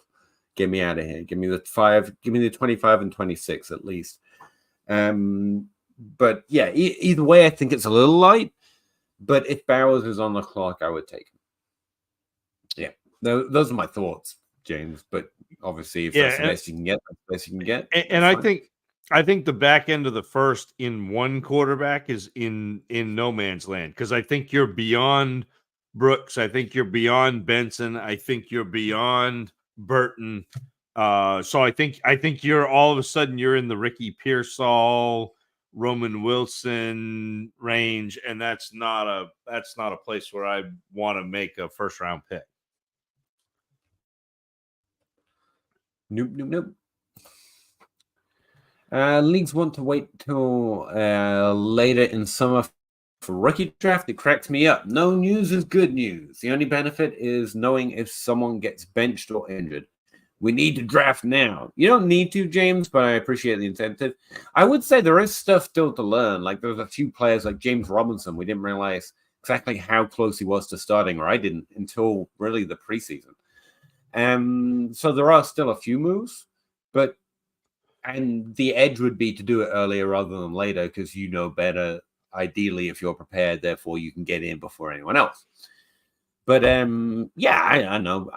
At a certain point, I do want it to be after the NFL draft, but as long as it's after the NFL draft, I'm good to go.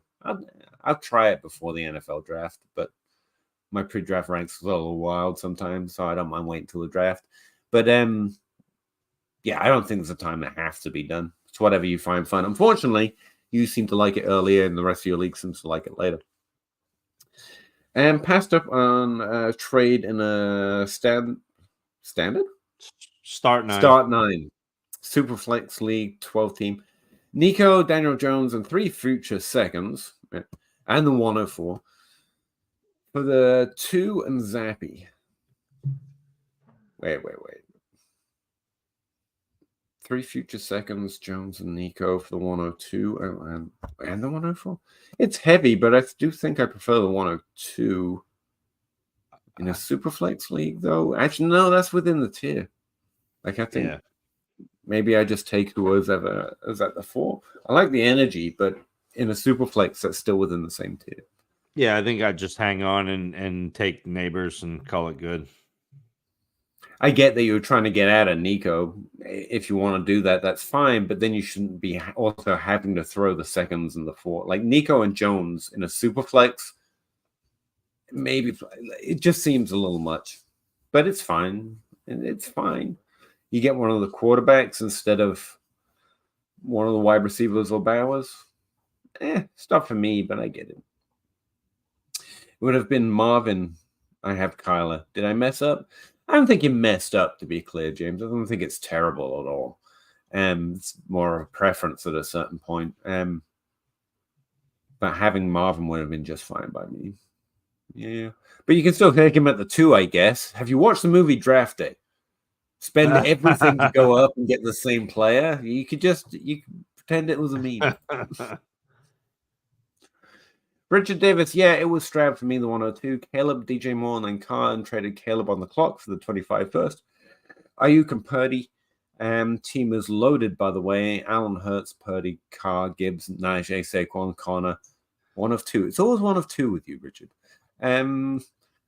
Chase, AJ Brown, DJ Moore, Ayuk, Waddle, Rashi, Rice, JSN, Godwin, Pitts, and McBride. Yeah, that's nice. That's a good roster. Pretty good. In Dynasty, finally going to value running backs when one of those low value rookie running backs hits from the early second round running rookies. Can't be Windell, I am valuing running back, James. I'm going about it slightly different. Like, I'm interested in some, like I said, I'm grabbing a lot of running backs after my players are gone. But, like, I'm still in on Eckler, Aaron Jones, Christian McCaffrey, and now's a great time to value the good running backs because everyone else wants out. I would say I was hoping that led to, I've got Travis Etienne in the league. I thought people were really interested in him as one of the few good young top 12. Haven't found a lot of interest. So I've just been buying, bought Eckler, bought Aaron Jones, and I'm talking for seconds and second round pricing. Aaron Jones, Eckler. Who else have I added? I actually added J.K. Dobbins and Chubb, the injured running backs, for a lot less than a second. So yeah, I do want to value running backs. I just think right now the better values on them outside of second rounds on some of these rookies, maybe last year's disappointing second rounders or the old guys were already proven. I still think we've got one more go around the sun before they become yesterday's news. Jake? Wait. Jake? Zach. Whoa. You just called me another co-host name. I know, right? No, I think so, James. It sounds like you haven't been around long enough to remember. So it's cyclical, which is awesome. What's not being an old man like? I need to remember. So in 2014, 2015, 2016, it was wide receivers, and they were valuable. And in 2013, Sean Siegel had written the Zero RB article, and so you had this perfect. Yeah, I mean, but you had this perfect also the original creator of Breakout Age, by the way. I didn't even know that. Yeah. Oh, he's very smart. But you had this perfect synergy of the Zero RB article, the greatest wide receiver class that we've seen, like basically ever, all at once. And so you had wide receivers, and then you had the 2017 running back class and the 2018 running back class where you had Saquon and Chubb, and all of a sudden it was all running backs all the time until you had successive classes of A.J. Brown and Justin Jefferson and CeeDee Lamb and Jamar Chase, and the landscape changed again, and it was wide receivers. So like it's gonna turn around. It will change again, but it's not going to be this running back class that changes it. There'll be a few nice seasons. Like, how did I say it before? Because I liked it. There are a number of players in this class that can give you at least one good season, and a bunch of others that can give you many good stretches of games and maybe threaten the potential of a good season.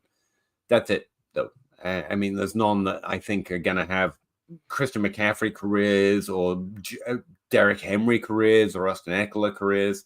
I mean, anything's possible, but I think more we're looking for a Devontae Freeman, like the guy who actually manages it for a little while, and then we are looking for our next great star. But I mean, no year is actually another year, so these players will have the final call on what the actual result is. But that's kind of where my expectation is. Okay, and I think that's a reasonable one given historical comparisons for this class. But I'm definitely looking to be happily surprised, pleasantly surprised. That's the one. Andrew Carlton, 204 in best ball. I don't play a lot of best ball. Just I've done a fair bit, but I don't play it as my main strategy. Just make sure you know that. Options are Leggett, Pearsall, and Mitchell. What are my ranks?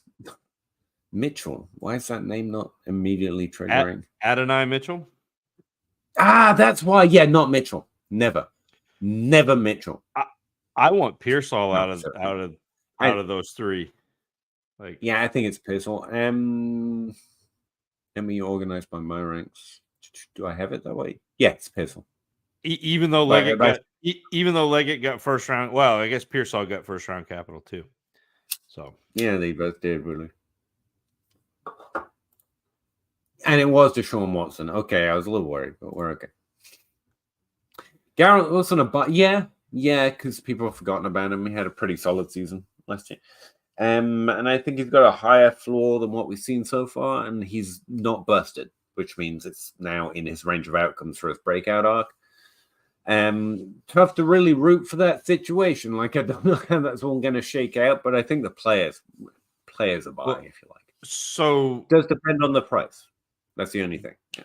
The best part about Garrett Wilson is that Zach Wilson is in Denver. There you go. Probably the best part of it. Yeah. And to be fair, I think 2 first or 2 first value, even with a plus, perfectly fine for Wilson. He's someone that could easily vault himself into that top 12 range still. That's still within his grasp. And he was a really solid prospect. He would be in close to the first tier of this year's class. Like, he would be in the Odunze worthy kind of conversation as a prospect, if you like, just in case we weren't around that point. I didn't have him in that Neighbors and JSN or Harrison type tier, but he was pretty close to it. It's like Addison last year. I really like the prospect. Bills rookie wide receivers or Chiefs rookie wide receivers? Chiefs. Worthy, yeah. Yeah, like I'm hoping for Keon Coleman. I really am, but he's not that my type of profile. Like, it's not what I go chasing. I have him ranked higher than I did pre-draft because that's good draft capital, good landing spot. I really like the interview, like everyone else. And that shouldn't influence me, but it does. Yeah, it does. But it's still, I'm still below average. I think he's 9th overall. 9th wide receiver, 17th off the board according to consensus ranks, and I'm just scooched lower than that. He's mid-second-ish, slightly below mid-second. And I think he's going to go before that in most rookie drafts, but I am rooting for him. Thomas or Odunze? Odunze. I really hyper-brained trying to put Thomas above Worthy and Odunze just because he's the quiet man in that tier. And I like that phrase now. You can tell I'm going to use it a lot. But no, it's Worthy Odunze Thomas pretty firmly for me. But would I be surprised if only one of them hit and it was Thomas? No. I don't think they're busts. That's why I have them in that order. But like, call me in 3 years and Thomas is the Mike Evans and the other two are DJ Chark. I'd be like, yeah, that was possible. I don't think so, but it's possible. McConkey or Coleman? I have McConkey. Rankings wise, I have McConkey above Coleman fairly easily. Yeah. You and I are different on. I think you're much lower on McConkey than I am. Even though we were in a very similar place before the draft, but like, he just didn't drop for me. Like, he got 2nd round capital. He ended up with the Chargers. I think he's like, he lands as the best wide receiver there. Well, I still have him as my wide receiver 6. It's not like he dropped a lot. It's just that those quarterbacks rose up and Brooks.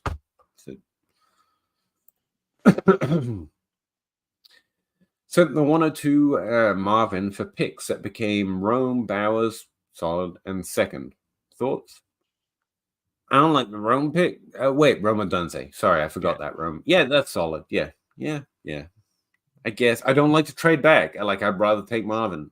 But you got Bowers. You got Bowers, who's in the same tier. But Bowers is also a 1st-tier player, so technically you just got Rome in a 2nd for trading down in a tier, and that's fine.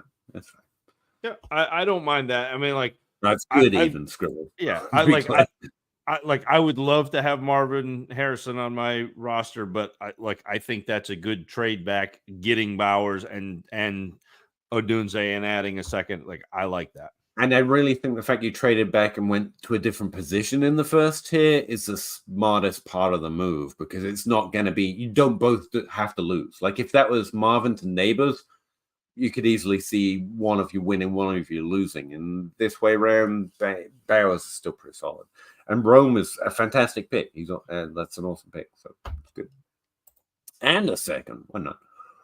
Njigba sucks. Okay. Seems like Egbuka. Not Njigba. Egbuka. I say it. I say it, man.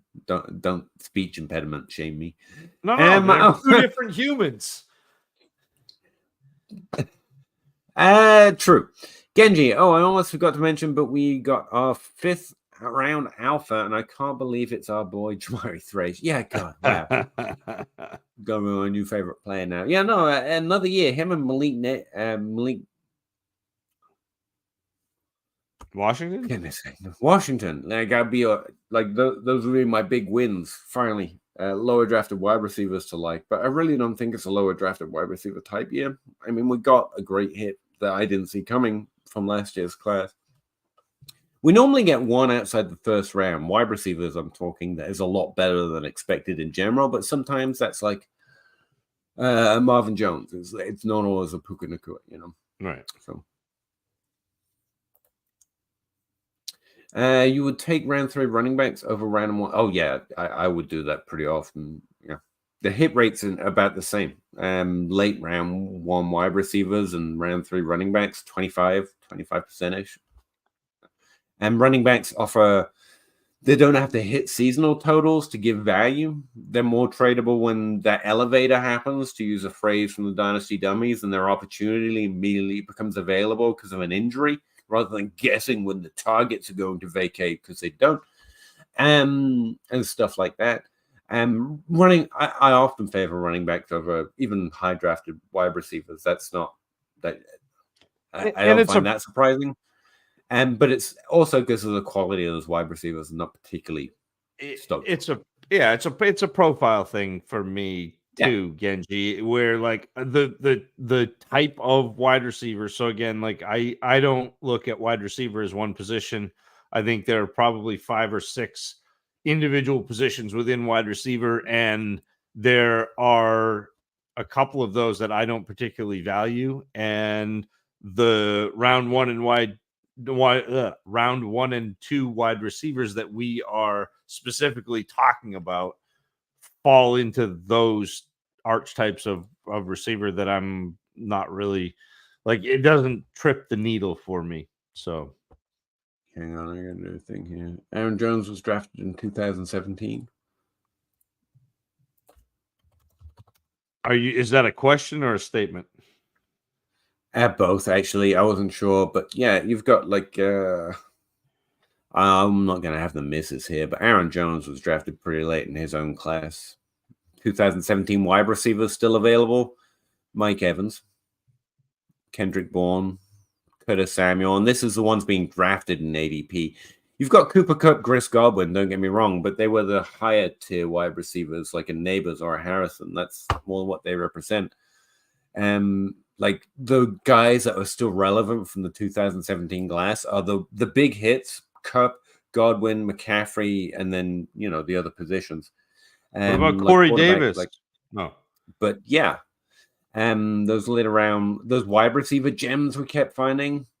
Curtis Samuel's still being drafted, but it's in like the 11th round, and you definitely shouldn't have been doing that for years. Kendrick Bourne, Zay Jones. 2017 is a great example, Peter, like of this. That's fair. It's a very heavy running back year, but it's a great example of this because it was Corey Davis, it was Mike Williams, it was John Ross in the first round for wide receivers. Yeah, and they're all going. I mean, most of those aren't being drafted. Mike Williams still is, but it's like 4 rounds after Aaron Jones, who was just traded and he's in his millionth season. And oh man, remember top 12 running back, still capable of it. I do. That second year was amazing. Completely sold me. 108 or Addison? Addison, I think. Yeah. It's one you might want to make on the clock, but I still think it's just Addison because I like worthy. I like Thomas. I hope they can be what Addison is. So I'll just take Addison. Yeah. And Genji, I would hold it just to be on the clock Just because like what happens if Bowers falls? Like, yeah, great. That's I'm what gonna take him. Yep. Yeah. What if one of your first tier players falls? Yeah. Yep. Deontay or Jonathan Brooks? Probably Deontay, but the age difference is enough. But Brooks' injury, I mean, that's pretty even for me. I think Brooks, I don't would know. probably take Brooks with the full Contender. realization that you might get more points out of Deontay Johnson, but I think Brooks gives you more fungibility. I think you probably get points from Brooks, but you also have the ability to trade him, where I think Deontay Johnson's trade value is gone. And it was even before last season, where he was a player that people were just waiting to fail. And when he didn't do as well as they expected, they're like, ha, see? And so that he's just one of those, that type of player. And also as a contender, I think the ceiling for game-breaking points is probably to Brooks's advantage at this point in their career arcs. But yeah, it's not a walk-off win. But yeah, Brooks. Thoughts on Bryce Young? He was not very good. He was not. All last season, you feel like he will become a starting QB long-term? I still think there's a window on his value. That's what I've been saying since mid-season last year. Quarterbacks tend to hold their value, and so he's a safe place to park it and hope for a few good games. I think he's better than he did last year, but my quarterback evaluation is weak, and so until he does it, I think he's more Fields than he is anything else. Like, I'm more likely to be on the under, but because he's a rookie quarterback who drastically underperformed, I think his value dipped a little too far, and there's a little more upside in the peaks and trough window for next year. But it's a variable proposition. It's not one I'd be looking to get into if I was a building team and where I need to be safe with my value. If you're on an older contending team, there's a way of maybe approaching investing in Young, but he's a risky proposition.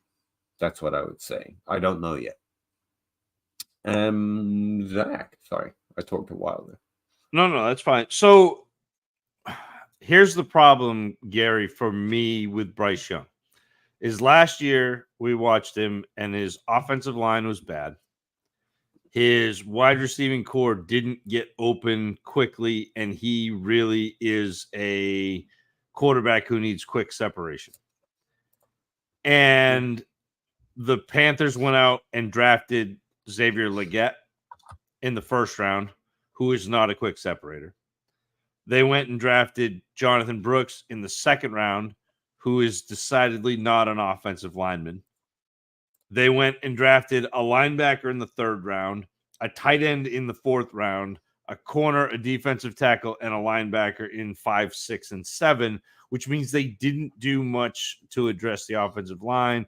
Now, maybe they'll have veterans in and that sort of thing. But, like, to me, the two things that they needed to do to help Bryce Young out were improve the offensive line and get more quick separators. Now, I was excited when they added Deontay Johnson, but that's all they did to help him, and I don't think that's enough long term.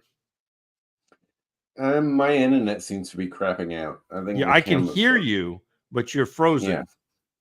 Yeah. That's weird. So yeah, I'm gonna speed towards the end. To be honest, I'm gonna reboot my camera. See. That didn't help, Pete. You just left. Genji, what if my team is full of bums at wide receiver and I have 5 firsts and 5 seconds? I've got 4 players: Stroud, Bijan, JSN, and Caleb Williams. All right, if you got 5 firsts and 5 seconds, if you can get into that top tier of wide receivers, so again, the Marvin Harrison and Malik Neighbors, I would be in on that. If you can't, this is a great draft class, I think, to trade for proven production. I think this is a great draft class because it's been so hyped. Pete, you're back. You're mumbling, but you're back. I never left. I think this is a great draft class to trade for veterans because it's been so hyped and because there are, we're at the portion of the program where you can actually get some return. I don't know why I'm still in rookie ADP. I want to be in startup ADP. Let's go. But I think you can get some good return for these picks and good, like, actual current NFL players. I saw somebody ask a question today. Would you rather have the 102 or Amon-Ra St. Brown? As good as I think Marvin Harrison is, Amon-Ra St. Brown already is that.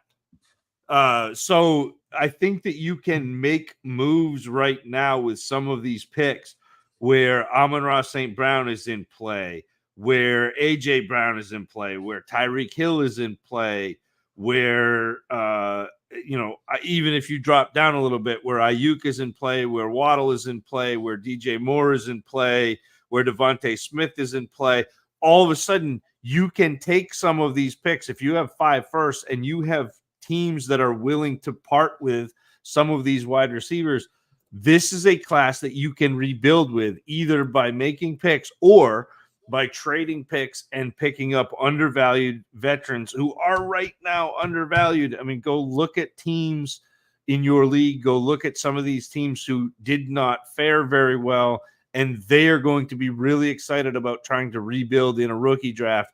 They will give you or potentially will give you some of these players who will rebuild your team on the fly without even having to worry about it. Pieces to put around Stroud, Bijan, JSN, and Caleb Williams. Yeah, I think that's like we were talking about with Dave last week. There's a viable strategy of trading draft capital or hype to prospects, but you've got to apples it. But if you're literally trading, like we were just saying with Addison, if you're trading for what is, so what could be for what is, that's great, but I don't think you should expect those trades. But if you can trade Marvin Harrison Jr., someone you expect can be a top 12 wide receiver, for a top 12 wide receiver, yeah, do that 9 times out of 10, Yeah. Yeah, very few instances I wouldn't do that kind of thing. I think I should probably jet a little than usual because my internet's still going in and out. And I'm getting tired. We hit the end. So we did. So I'll that might look over there. But I think I gotta go. Appreciate you all.